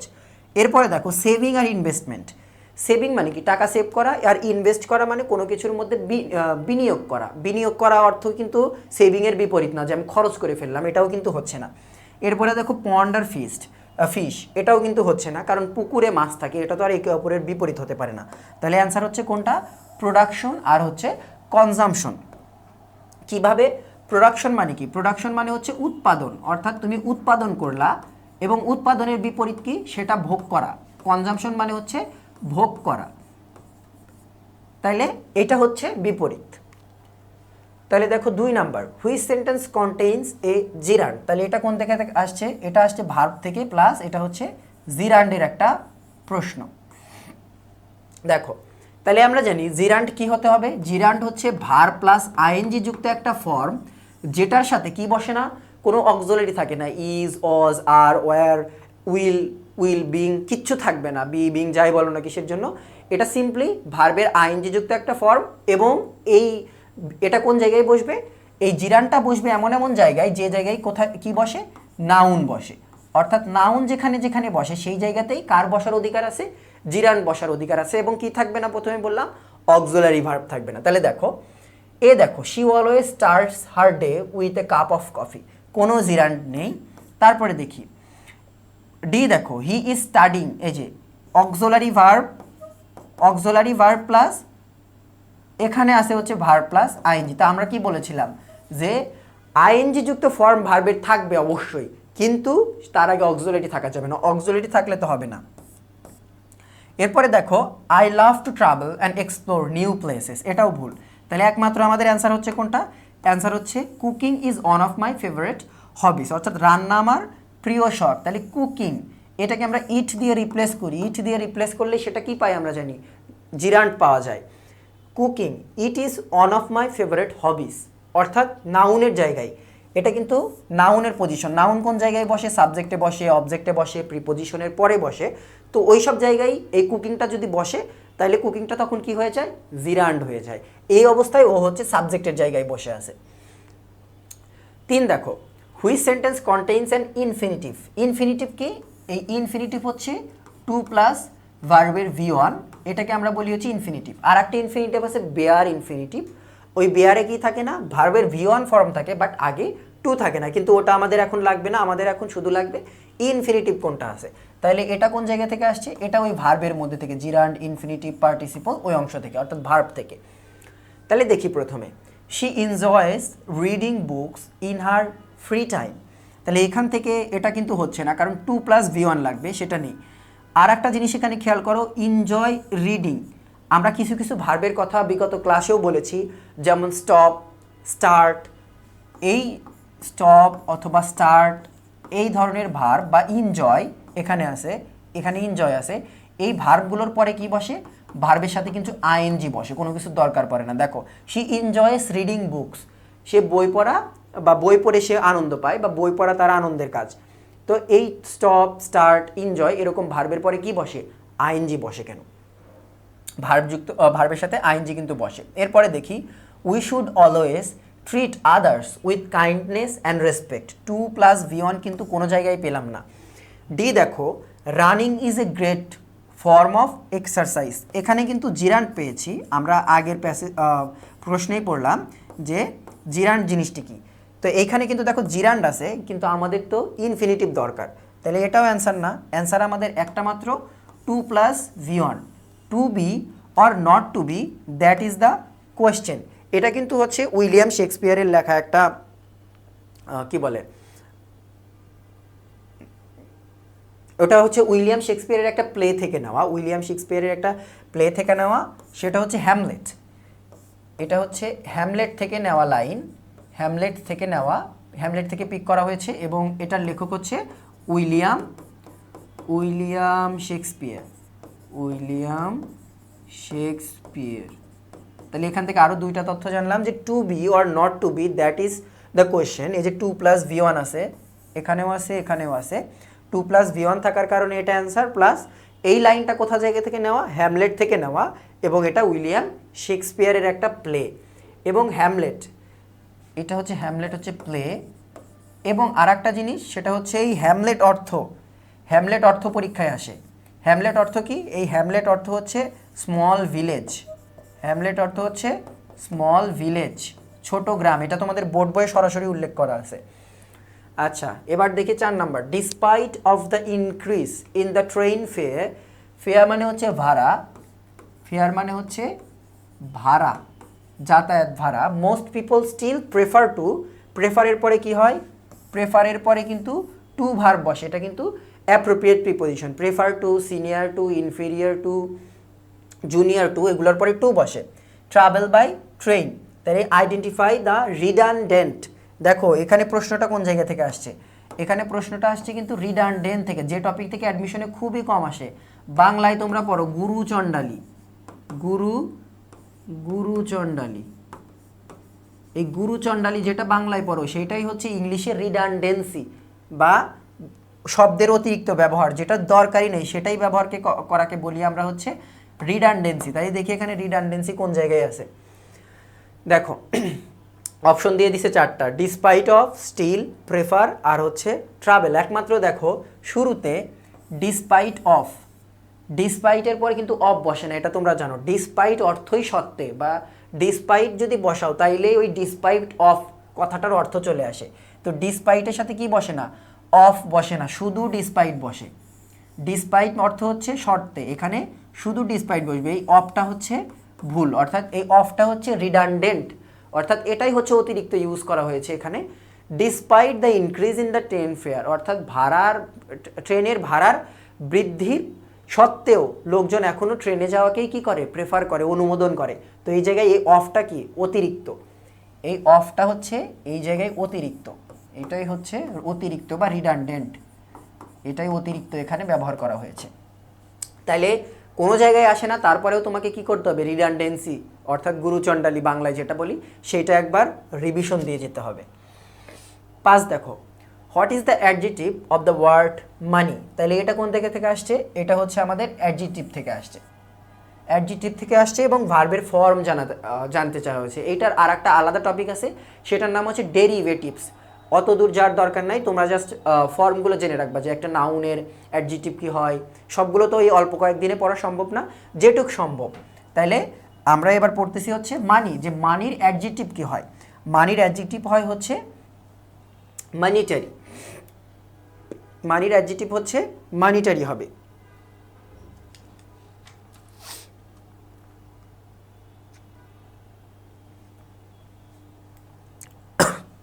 সরি, তাহলে মানির অ্যাডজেক্টিভ কি বললাম, এটা কিন্তু মানিটারি হবে। দেখো ফিনান্সিয়াল হবে না, ফিনান্সিয়াল বা ফাইন্যান্সিয়াল দুটাই ঠিক, এটা কিন্তু হবে না।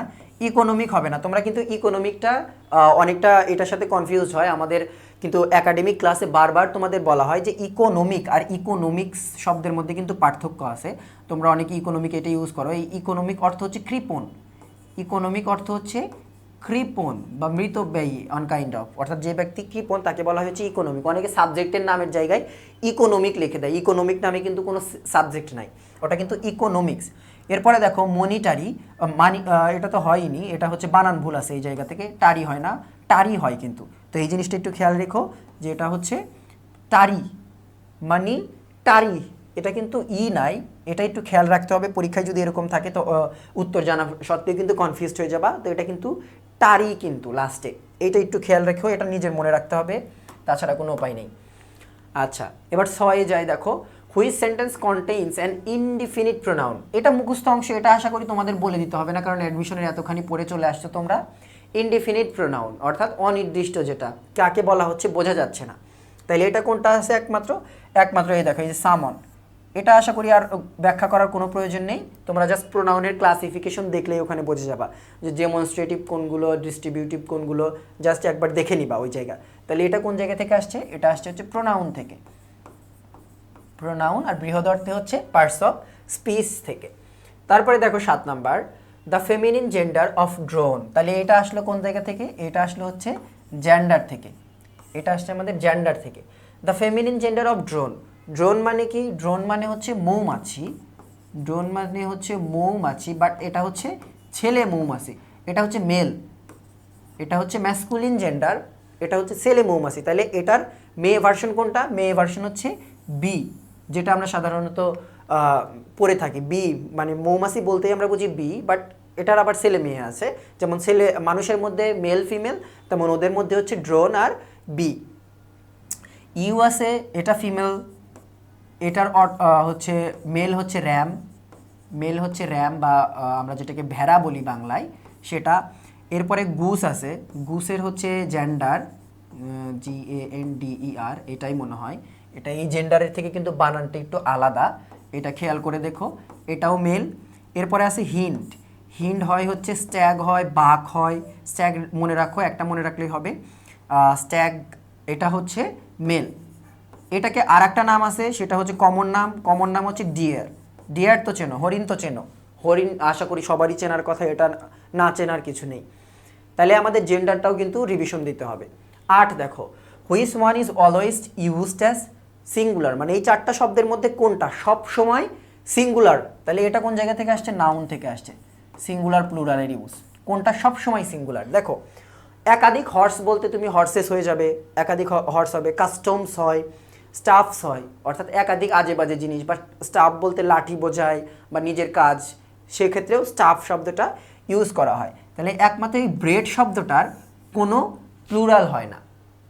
ব্রেড বলতে তো আমরা বাঙালিরা কি বুঝি, ব্রেড বলতে একটা গোল রুটি বুঝি বা পা রুটি বুঝি ব্রেড, বাট ব্রেড বলতে কিন্তু ওরকম গোনা যায় না। তুমি দেখবা এই ব্রেডের আগে কি বসে, এ লোয়াফ, এ লোয়াফ বসে। তো তুমি যদি ব্রেডকে প্লুরাল করতে চাও, এ লোয়াফ অফ ব্রেড, তুমি যদি এই ব্রেডকে প্লুরাল করতে চাও তাহলে তখন কি হবে, লোয়াফস, লোয়াফস এরকম হয়ে যায়, অর্থাৎ এটাকে প্লুরাল করে দিতে হয়।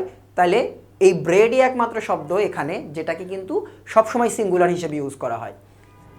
9 দেখো, you can tell me when dash leaving, can you tell me, sorry. তাহলে এটা আবার কোন জায়গা থেকে আসছে, ওই আগের মতো ইমবেডেড কোশ্চেন থেকে, এটাও আমাদের ইমবেডেড কোশ্চেনের থেকে আসা প্রশ্ন। ক্যান ইউ টেল মি, তাহলে মূল প্রশ্নটা হচ্ছে এই জায়গায়, তুমি কি আমাকে বলতে পারো, উত্তর কি হ্যাঁ অথবা না।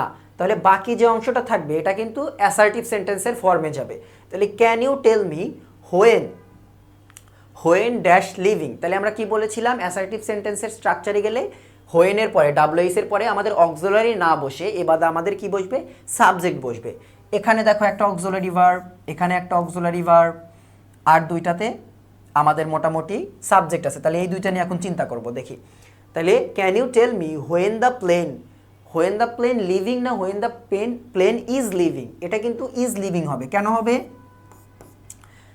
কারণ দেখো এখানে হোয়েনটা হচ্ছে কানেক্টর একটা সেন্টেন্সে। আমরা জানি কানেক্টর থাকলে পারে বা ক্লজ মার্কার থাকলে আমাদের সাধারণত কি লাগে, দুইটা ফাইনাইট ভার্ব লাগে।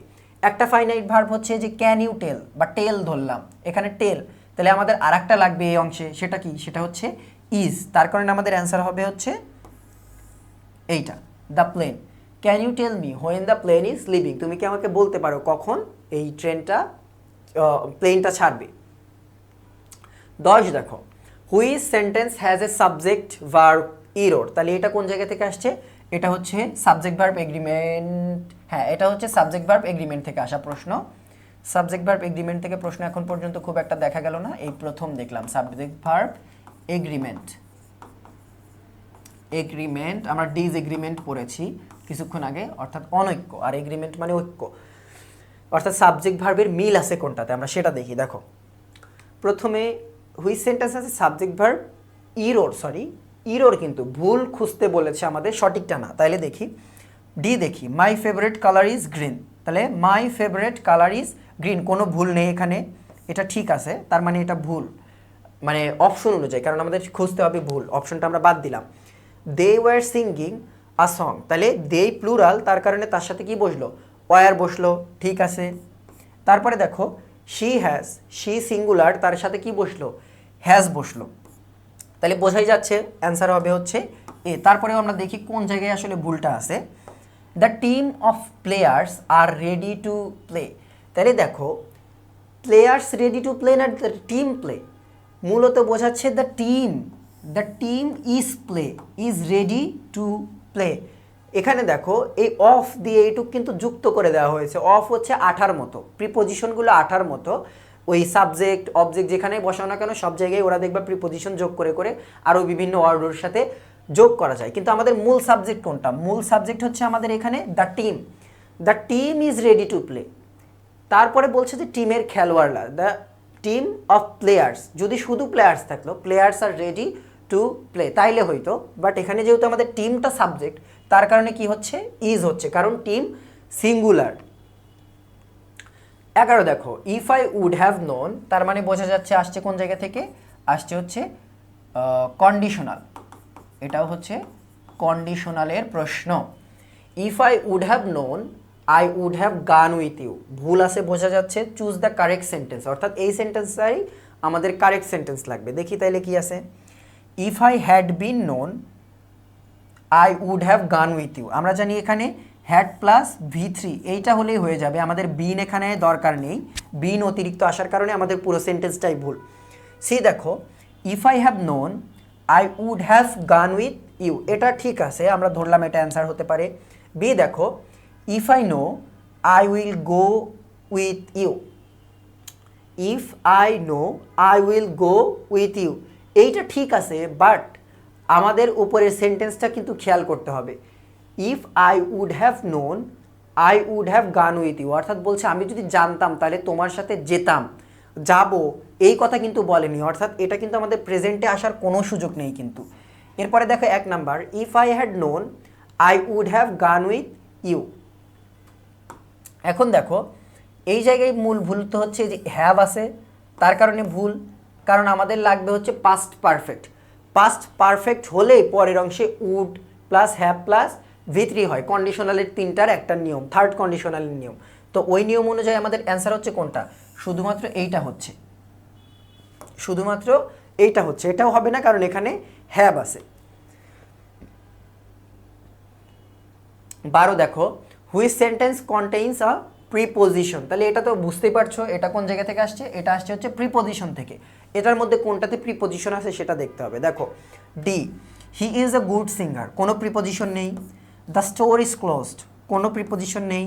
I like to read books, আমি বই পড়তে পছন্দ করি। আই লাইক টু রিডস, এখানে আই লাইক, এখানে দেখো টু রিড এখানে ইনফিনিটিভ হিসেবে এসেছে।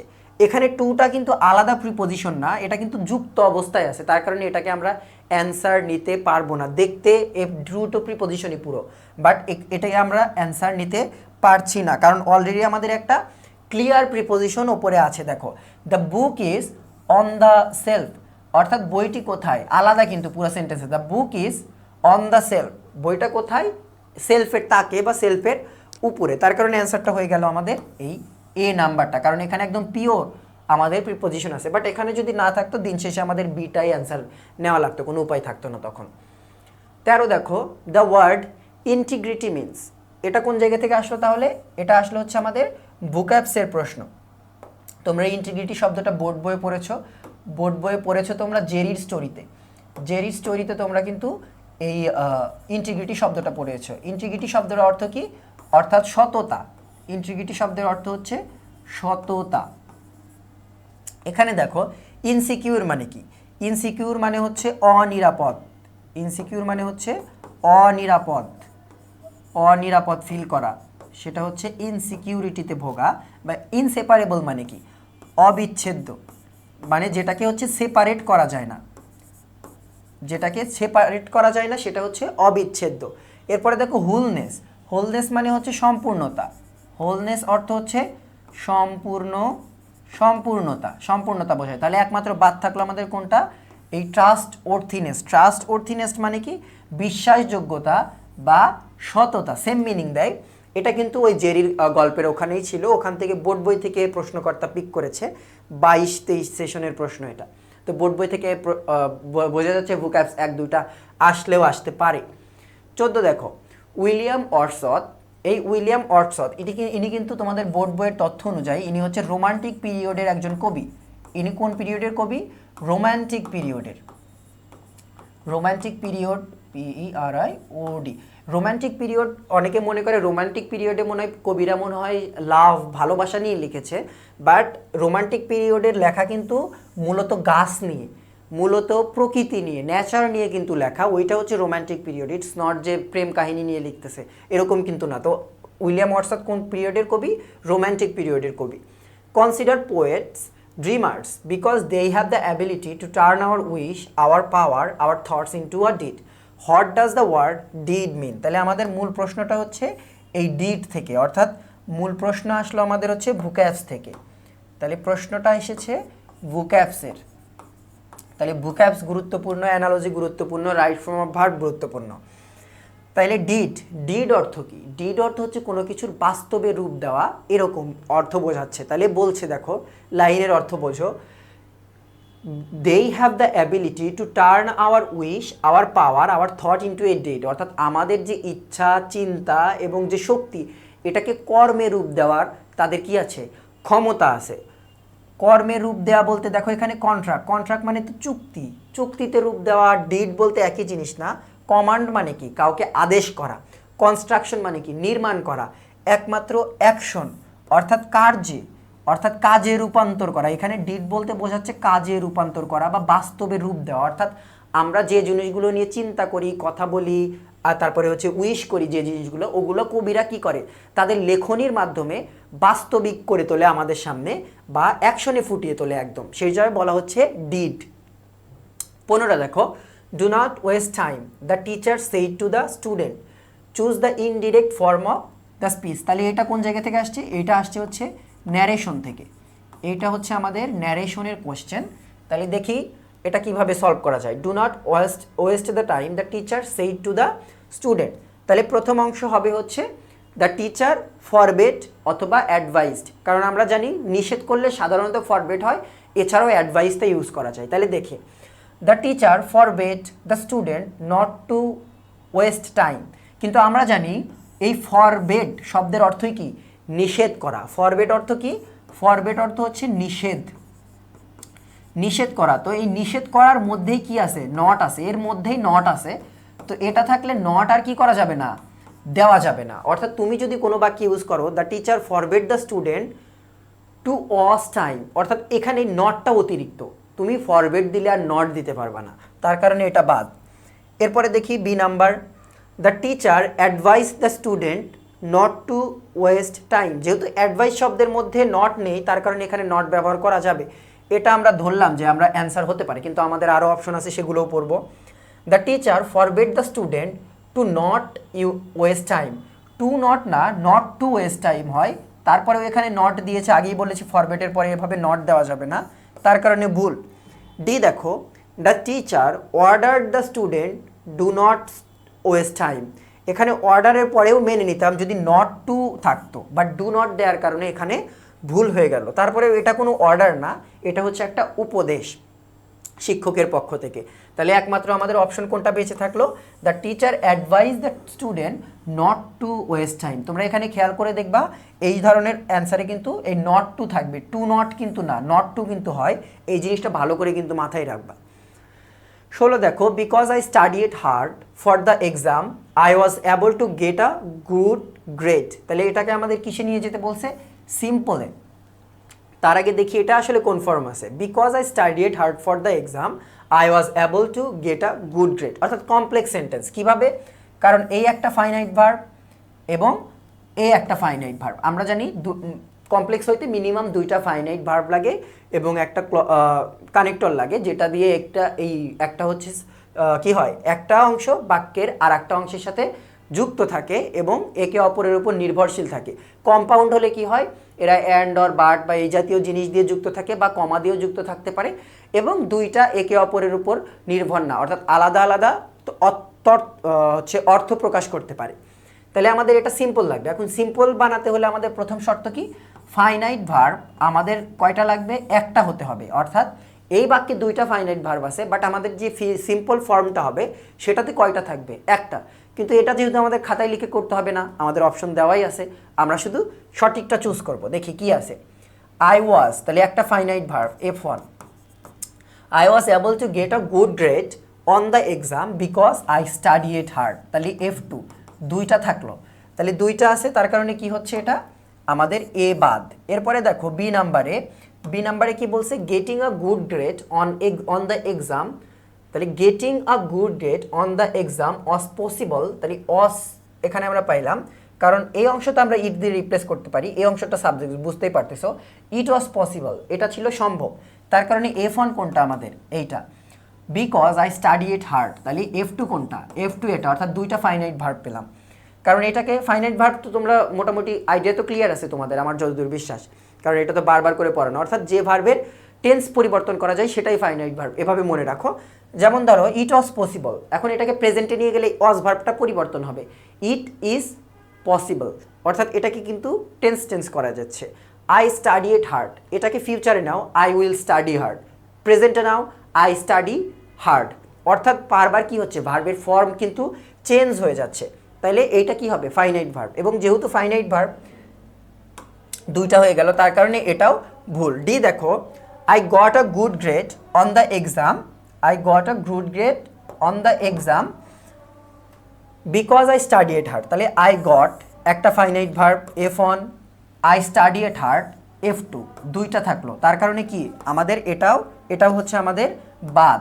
তাহলে আমাদের এখন অপশন আছে কোনটা বাকি, মাত্র একটা, studying hard for the exam allowed me to get a good grade. Allowed দেখে অবাক হওয়ার কিছু নাই, কারণ তোমাদের কিন্তু পড়ানো হয়েছে যে সিম্পল করতে মাঝে মাঝে একটা দুইটা অতিরিক্ত শব্দ নিয়ে আসতে হয় যাতে মিনিংটা ঠিক থাকে।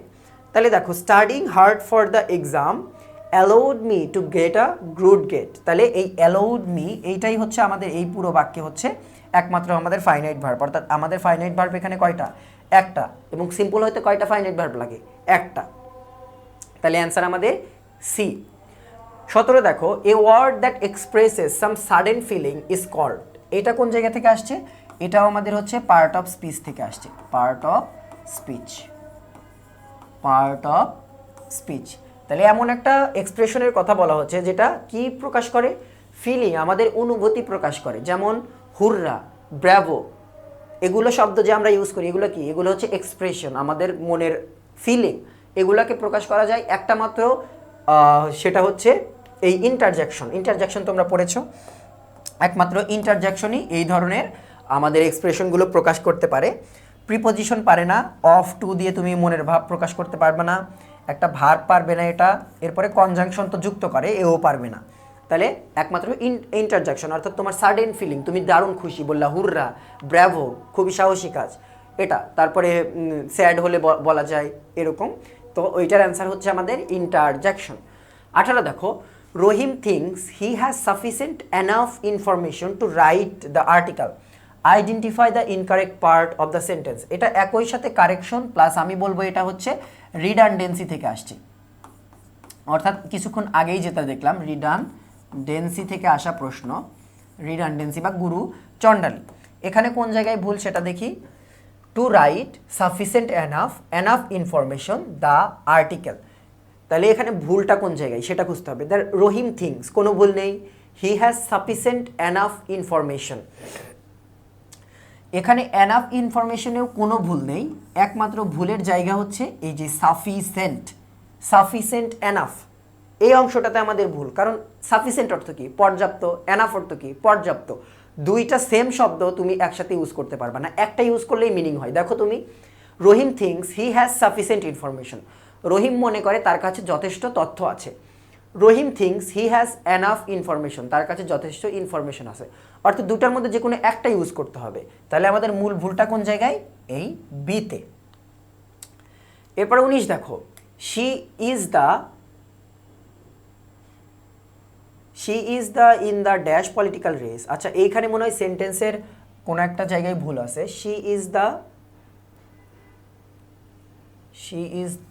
এটা মনে হয় এরকম হইতো, she is the dash of, এই অংশটা হবে না, she is the dash of, হ্যাঁ এরকম হতে পারে সেন্টেন্সটা। আচ্ছা দেখো, যদিও এটার দরকার নেই, আমাদের মূলত যে প্রশ্নটা এখানে থেকে যে প্রশ্নটা এসেছে এখানে, এইটা হচ্ছে মুখস্থ অংশের, অর্থাৎ ইডিয়মস অ্যান্ড ফ্রেজেস থেকে এই প্রশ্ন আসছে। দেখো, she is the dash of political race, she is the dark horse, এটা কিন্তু মুখস্থ অংশ। ডার্ক হর্স মানে কি?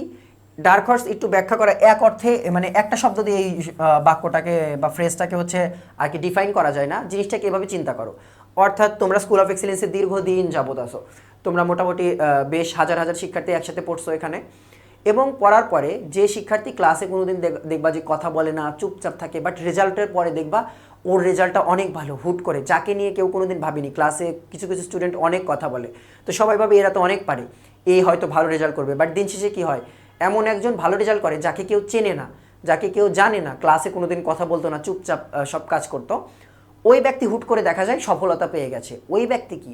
ওই ব্যক্তি হচ্ছে ডার্ক হর্স, অর্থাৎ যাকে নিয়ে কেউ আগাম কোনো চিন্তা ভাবনা করতে পারে না, হুট করে যে সবার চোখের সামনে চলে আসে, বড় সফলতাটা দখল করে, সেই হচ্ছে ডার্ক হর্স। তো সে বলতেছে she is the dark horse of political race, অর্থাৎ এই রাজনৈতিক যে কম্পিটিশন, এখানে হুট করে হয়তোবা উনি এমপি সিলেক্ট হয়েছেন, মেম্বার অফ পার্লামেন্ট হয়েছেন, তার জন্য ওনাকে বলা হচ্ছে ডার্ক হর্স।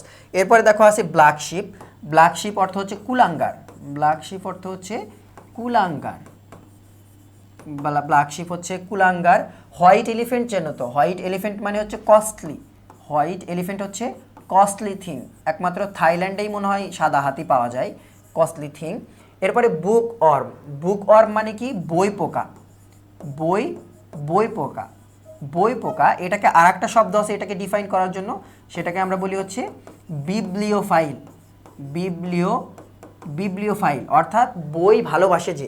বিবলিও শব্দটা থাকলেই বুঝবা বই, আর ফাইল অর্থ থাকলেই বুঝবা হচ্ছে লাভ বা ভালোবাসা, বইয়ের প্রতি ভালোবাসা, সেটা হচ্ছে বিবলিওফাইল। বই পোকা, এই বুক ওয়ার্ম শব্দটা আসছে কীভাবে? ওয়ার্ম মানে তো জানো পোকা, আমরা সাধারণত কেঁচো বলতে বোঝাই, বাট দীর্ঘদিন একটা পুরাতন বই ফেলে রাখলে দেখবে ওই বইয়ের মধ্যে পোকা বাসা করে এবং বই কেটে খেয়েও জীবন ধারণ করে। তো এই কথা বই পোকা বা যারা বেশি বই পড়ে, বই ভালোবাসে, তাদের ক্ষেত্রে ইউজ করে কেন? বইয়ের মধ্যে ওই পোকাগুলো যেমন বইয়ের পাতা কেটে খেয়ে জীবন ধারণ করে, তেমনই ওই মানুষগুলো ওরকম, মানে বই ছাড়া থাকতে পারে না, বই প্রচণ্ড ভালোবাসে, তার কারণে ওদেরকে বলে বুক ওয়ার্ম বা বই পোকা। ওই পোকাদের নামে এই বই যারা ভালোবাসে তাদের নামকরণ করা হয়েছে। 20 দেখো, which of the following does not describe the ancient mariner. এই কবিতাটাও তোমাদের বইয়ে পুরোপুরি ছিল না, বাট তারপরেও দিয়েছে, তার কারণে বোঝা গেল যে মোটামুটি বইয়ের বাইরে থেকে কবিতা থেকে একটা প্রশ্ন কিন্তু আসতে পারে। এটাও হচ্ছে লিটারেচারের প্রশ্ন, এটাও হচ্ছে লিটারেচারের প্রশ্ন। লিটারেচারটা হচ্ছে অ্যানশিয়েন্ট ম্যারিনারের, এটা লিখেছে হচ্ছে এস.টি. কলোরিজ, এস.টি. কলোরিজ। ওনার নামটা একটু বেশ কঠিন, তোমরা কলোরিজ বানানটা বই থেকে একটু দেখে নিও বা অনলাইনে সার্চ করলেও পেয়ে যাবা। এস.টি. কলোরিজ বা স্যামুয়েল টেইলর কলোরিজ ওনার নাম।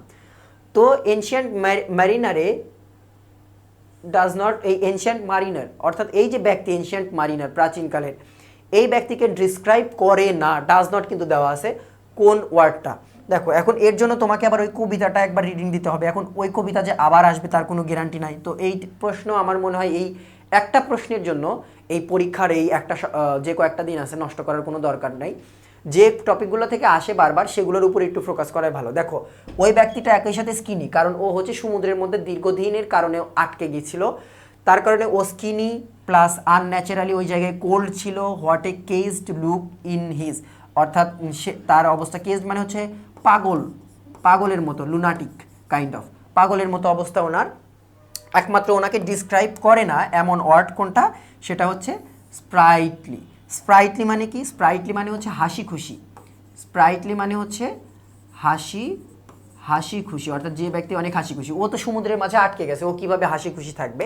ওকেই এই স্প্রাইটলি শব্দটা এই অ্যানশিয়েন্ট মারিনারকে কি করতে পারে না, ডিসক্রাইব করতে পারে না, অর্থাৎ এইটাই অসামঞ্জস্যপূর্ণ হচ্ছে ওয়ার্ড। এরপরে 21 দেখো, as road traffic increases elevated highways are built to solve the problem of traffic jam. Identify the incorrect part of the sentence. একই সাথে কারেকশন প্লাস কোন জায়গা থেকে আসছে, এটা কিন্তু রিডান্ডেন্সি, এটা হচ্ছে রিডান্ডেন্সি থেকে আসা, রিডান্ডেন্সি থেকে আসা প্রশ্ন, রিডান্ডেন্সি থেকে আসা প্রশ্ন। তাই দেখো প্রথম অপশন এলিভেটেড হাইওয়েজ। এলিভেটেড মানে কি? মানে মাথার উপর দিয়ে যে হাইওয়েগুলো যায় সেগুলোকে আমরা এলিভেটেড হাইওয়ে বলি। এরপরে দেখো road traffic, the traffic jam, তার মানে এই জায়গায় ভুল আছে কোন জায়গায়? Road traffic. এখন এটা তোমাকে বুঝতে হবে কিভাবে, ট্রাফিক চলে কোন জায়গায়? ট্রাফিক মানে হচ্ছে যানবাহন, যানবাহন তো রাস্তাতেই চলবে, তো ওইটার আগে নতুন করে আর তোমাকে রোড ইউজ করার কোনো দরকার নাই। ট্রাফিক মানেই সে রোডে চলে, রাস্তায় চলে, তো ওর আগে রোড ট্রাফিক, অর্থাৎ এই রোড শব্দটা উল্লেখ করাটাই হচ্ছে রিডান্ডেন্সি। রোড তোমাকে উল্লেখ করতে হবে না, তাহলে অ্যাজ রোড ট্রাফিক দরকার নাই, অ্যাজ ট্রাফিক ইনক্রিজেস, অর্থাৎ যানবাহন যখন বেড়ে যায় তখন এলিভেটেড এক্সপ্রেসওয়ে বানানো হয় এটার সমাধান করার জন্য। তাহলে অ্যান্সার হচ্ছে আমাদের বি। 22 দেখো, Meghla dash TV when her husband came. তাহলে এটা কোন জায়গা থেকে আসছে? এটা আমাদের হচ্ছে রাইট ফর্ম অফ ভার্বের প্রশ্ন। এখানে কেম আছে, ভি2 আছে। এই ধরনের প্রশ্ন তোমরা বেশ অনেকগুলো সলভ করেছো, যেমন কমন যেটা পরীক্ষায় এর আগেও এসেছিল, যেমন মিতার মা যখন রুমে এসেছিল তখন মিতা কি করছিল? ঘুমাচ্ছিল বা পড়ছিল, এরকম তো শব্দ তোমরা দেখো। বা যখন সে আমাদের বাড়িতে এসেছিল তখন আমরা টিভি দেখছিলাম বা খাচ্ছিলাম, এই অংশ দেখা যায়। তার কারণে প্রথম অংশ কি হয়? প্রথম অংশ দেখা যায় একটা অংশ হয় হচ্ছে পাস্ট ইনডিফিনিট অর্থাৎ জাস্ট ভি2, আর একটা অংশ হয় কি পাস্ট কন্টিনিউয়াস। দেখো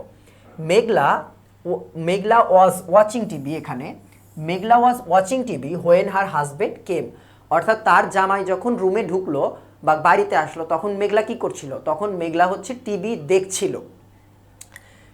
দেখছিল, এটা মূলত হচ্ছে কাইন্ড অফ অর্থ পড়ে বোঝার মতো বিষয়, যে যখন ওই ব্যক্তি রুমে ঢুকলো,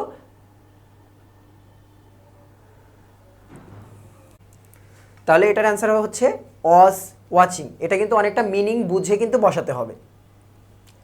এরপরে দেখো 23 number, which of the following is a synonym of sceptical. তাহলে এইটা আসছে কোন জায়গা থেকে? এটা হচ্ছে আমাদের ভোক্যাবসের পার্ট থেকে আসা প্রশ্ন, এটা হচ্ছে ভোক্যাবসের পার্ট থেকে আসা প্রশ্ন। দেখো স্কেপটিক্যাল অর্থ কি? স্কেপটিক্যাল অর্থ হচ্ছে সন্দেহপ্রবণ, অর্থাৎ যে মানুষ অন্যকে সহজে বিশ্বাস করতে পারে না সে হচ্ছে স্কেপটিক্যাল বা সন্দেহপ্রবণ। এখন দেখো এখানে আছে গালিবল। গালিবল অর্থ হচ্ছে নম্র, ভদ্র বা খুবই সহজ সরল একজন মানুষকে বলা হয় হচ্ছে গালিবল, সহজ সরল। এই নেইভ শব্দ যেটা আছে, এই নেইভ অর্থ একদম সেম, সহজ সরল। ট্রাস্টিং মানে কি? অর্থাৎ যে ব্যক্তিকে বিশ্বাস করা যায় এরকম। একমাত্র এই সিনিক্যাল বা সাইনিক্যাল এই শব্দটাই হচ্ছে এই সন্দেহপ্রবণের হচ্ছে সিনোনিমাস। তার কারণে অ্যান্সার হচ্ছে আমাদের হচ্ছে এ। এরপরে দেখো 24 number, choose the correct sentence. তাহলে এটা হচ্ছে কোন জায়গা থেকে আসছে? কারেকশন থেকে আসছে। এটা হচ্ছে কারেকশনের প্রশ্ন, এটা হচ্ছে কারেকশনের প্রশ্ন। দেখো কারেকশন প্লাস আর একটা জায়গা বলতে পারো, এটা আর একটা জায়গায় খুঁজে পাবা, সেটা হচ্ছে রিডান্ডেন্সি। এটা হচ্ছে রিডান্ডেন্সির মধ্যেও খুঁজে পাবা এই অংশটা। দেখো প্রথম কথা হচ্ছে গো অ্যান্ড ফেস, এটার পুরো ব্যাখ্যার দরকার নেই, জাস্ট এই ফেস শব্দটা যদি ভালো করে পড়তে পারো তাইলে এই অ্যান্সারটা বুঝে যাবা। এই ফেস শব্দর অর্থই হচ্ছে যাওয়া এবং কোনো কিছু নিয়ে আসা, অর্থাৎ এই ফেসের মধ্যেই কি আছে? গো অ্যান্ড ব্রিং, এই দুইটা শব্দই আছে হচ্ছে এই ফেচের মধ্যে। তার কারণে তোমাকে নতুন করে এর সাথে ফেসের সাথে গো এবং ব্রিং লাগানো যাবে না। দেখো এখানে লিখছে go and face some water, এটা ভুল। Go to face some water, এটা ভুল। ডি দেখো face and bring some water, তার কারণে বলছিলাম যে ব্রিংও কিন্তু এই ফেসের মধ্যেই আছে, তার কারণে এটাও ভুল। অ্যান্সার হচ্ছে আমাদের C, fetch some water for me, মানে যাও এবং আমার জন্য পানি নিয়ে আসো। তো যাও এবং নিয়ে আসো এই দুইটাকে একসাথে বলা হয় হচ্ছে ফেস। এরপরে দেখো 25 number, which of the following is an antonym of expand. তাহলে এটা কোন জায়গা থেকে আসছে? এটাও হচ্ছে আমাদের বুকঅ্যাপসের কোশ্চেন। আর এক্সপ্যান্ড শব্দটা বইয়ের মধ্যে তো অহরহ অনেক জায়গায় আছে। তাহলে এক্সপ্যান্ডের আমাদের অ্যান্টোনিম চাইছে, অর্থাৎ বিপরীতার্থক আমাদের এবার খুঁজতে হবে। দেখো অ্যাম্পলিফাই অর্থ কি? অ্যাম্পলিফাই অর্থ হচ্ছে কোনো কিছুকে বর্ধিত করা, কোনো কিছুকে বর্ধিত করা অর্থে অ্যাম্পলিফাই বা এক্সপ্যান্ড দুটো হচ্ছে সিনোনিমাস হয়ে যাচ্ছে, বাট আমাদের দরকার হচ্ছে অ্যান্টোনিম। এই যে বোলস্টার, এই বোলস্টার অর্থ দাঁড় করানো, বা আর একটা অর্থ আছে সেটা হচ্ছে কোল বালিশ। আমরা যে কোল বালিশ ইউজ করি বা পাশ বালিশ ইউজ করি, এটার অর্থ হচ্ছে বোলস্টার। আর ওপেন মানে তো উদার বা খোলা। তাহলে অ্যান্সার হচ্ছে আমাদের স্কেল ডাউন, অর্থাৎ কোনো কিছুকে নিচে নামানো, সংকুচিত করে ফেলা, ছোট করে ফেলা, সেটা হচ্ছে স্কেল ডাউন। এক্সপ্যান্ডের একদম অপোজিট। এরপরে দেখো 26 নাম্বার, যদিও এবছর তোমাদের হচ্ছে কম্প্রিহেনশন কিন্তু থাকবে না, কারণ 20টা প্রশ্নের মধ্যে কম্প্রিহেনশন থাকার কথা কোনো জায়গায় উল্লেখ নেই, আবার দিয়েও দিতে পারে, বলা যায় না। তাহলে দেখো এই প্যাসেজটা মূলত হচ্ছে কোভিড-19-এর ওপরে, এবং বরাবরই বলি যে আগেই প্যাসেজ পড়া যাবে না। প্রথমে আমরা কি পড়বো? প্রথমে আমরা যে ভোক্যাবস রিলেটেড যেগুলো আছে ওইগুলো আগে সলভ করব। দেখো প্রথম ভোক্যাবস আমাদের ইনজেনিউইটি। ইনজেনিউইটি হচ্ছে আমাদের প্রথম ভোক্যাবস। এটার অর্থ হচ্ছে উদ্ভাবন, অর্থাৎ কোনো কিছুর উদ্ভাবন প্রবণ বা উদ্ভাবন ক্ষমতা, উদ্ভাবনী শক্তিশীল কোনো মানুষ, এরকম অর্থ দেয় ইনজেনিউইটি।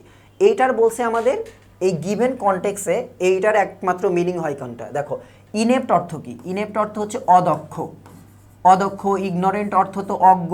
তারপরে কনভার্জেন্ট থিঙ্কিং, কনভার্জেন্ট অর্থ হচ্ছে একমুখী, অর্থাৎ যে ব্যক্তি একটা চিন্তার, সেন্ট্রাল চিন্তার বাইরে যেতে পারে না। কিন্তু উদ্ভাবনী হতে হলে তোমাকে মানে একদম বিশদভাবে চিন্তা করতে হবে, বিভিন্ন অ্যাঙ্গেল থেকে একটা বিষয়কে দেখতে হবে। তাইলে একমাত্র এখানে এইটারই নাউন ফর্ম। দেখো এটা এখানে কিন্তু চেঞ্জও করে দেয়নি প্রশ্নকর্তা, ইনজিনিয়াসনেস এইটাই কিন্তু রেখে দিয়েছে, জাস্ট দুইটাই নাউন, তার কারণে অ্যান্সার হচ্ছে আমাদের সি। এরপরে দেখো পরের question, what has been the impact of COVID-19 pandemic on digital goods. এই প্যাসেজটা পড়লেই বোঝা যাবে যে এইটার আসলে কি প্রভাব পড়েছিল। দেখো প্রথম কথা, যখন এই কোভিড-19 আসছে তখন দেখো এখানেই বলে দিয়েছে ড্রপ ইন ডিমান্ড। তো প্যাসেজ তোমরা ভিডিও পজ করে প্যাসেজ তো অবশ্যই পড়ে নিবা। প্যাসেজ পড়ে তোমাদের অনেকের মনে হতে পারে যে ড্রপ ইন ডিমান্ড, তার মানে অ্যান্সার ড্রপ ইন ডিমান্ড হবে, বাট এটা কিন্তু তোমাকে খেয়াল করতে হবে ড্রপ ইন ডিমান্ড আসলে কিসের। ডিমান্ডটা হচ্ছে কমার্স, ইকোনমিক অ্যাডভান্সমেন্ট, এইসবের হচ্ছে ডিমান্ড কমে গেছে, বাট এখানে তোমাকে কিন্তু নির্দিষ্ট করে বলে দিয়েছে ডিজিটাল গুডস। করোনার সময়ে কিন্তু ডিজিটাল গুডস বা হচ্ছে প্রযুক্তি রিলেটেড যেসব জিনিসপত্র, এগুলোর কিন্তু খুব একটা ডিমান্ড কিন্তু বেড়ে গিয়েছিল। এইটার কথা তোমাকে কাছে জানতে চাওয়া হয়েছে। দেখো এই জায়গায় আছে, সরাসরি নাই, the requirement of digital commodities. এই কমোডিটিস মানেই হচ্ছে গুডস বা পণ্য। And amenities and renewed emphasis on local production and supply chains. অর্থাৎ ডিজিটাল গুডসের কিন্তু একটা ইম্প্যাক্ট কিন্তু ছিল এবং ডিমান্ড কিন্তু বেড়েছিল এই করোনার সময়, তার কারণে হবে হচ্ছে ইনক্রিজড ডিমান্ড। এইটা হচ্ছে আমাদের অ্যান্সার। এবং লাস্ট কোশ্চেন দেখো, how have many countries responded to the COVID pandemic. তাহলে কোভিড-19 প্যান্ডামিকের সময় বিভিন্ন দেশ কিভাবে রেসপন্ড করেছে বা কি কাজ করেছে সেটা জানতে চাওয়া হচ্ছে।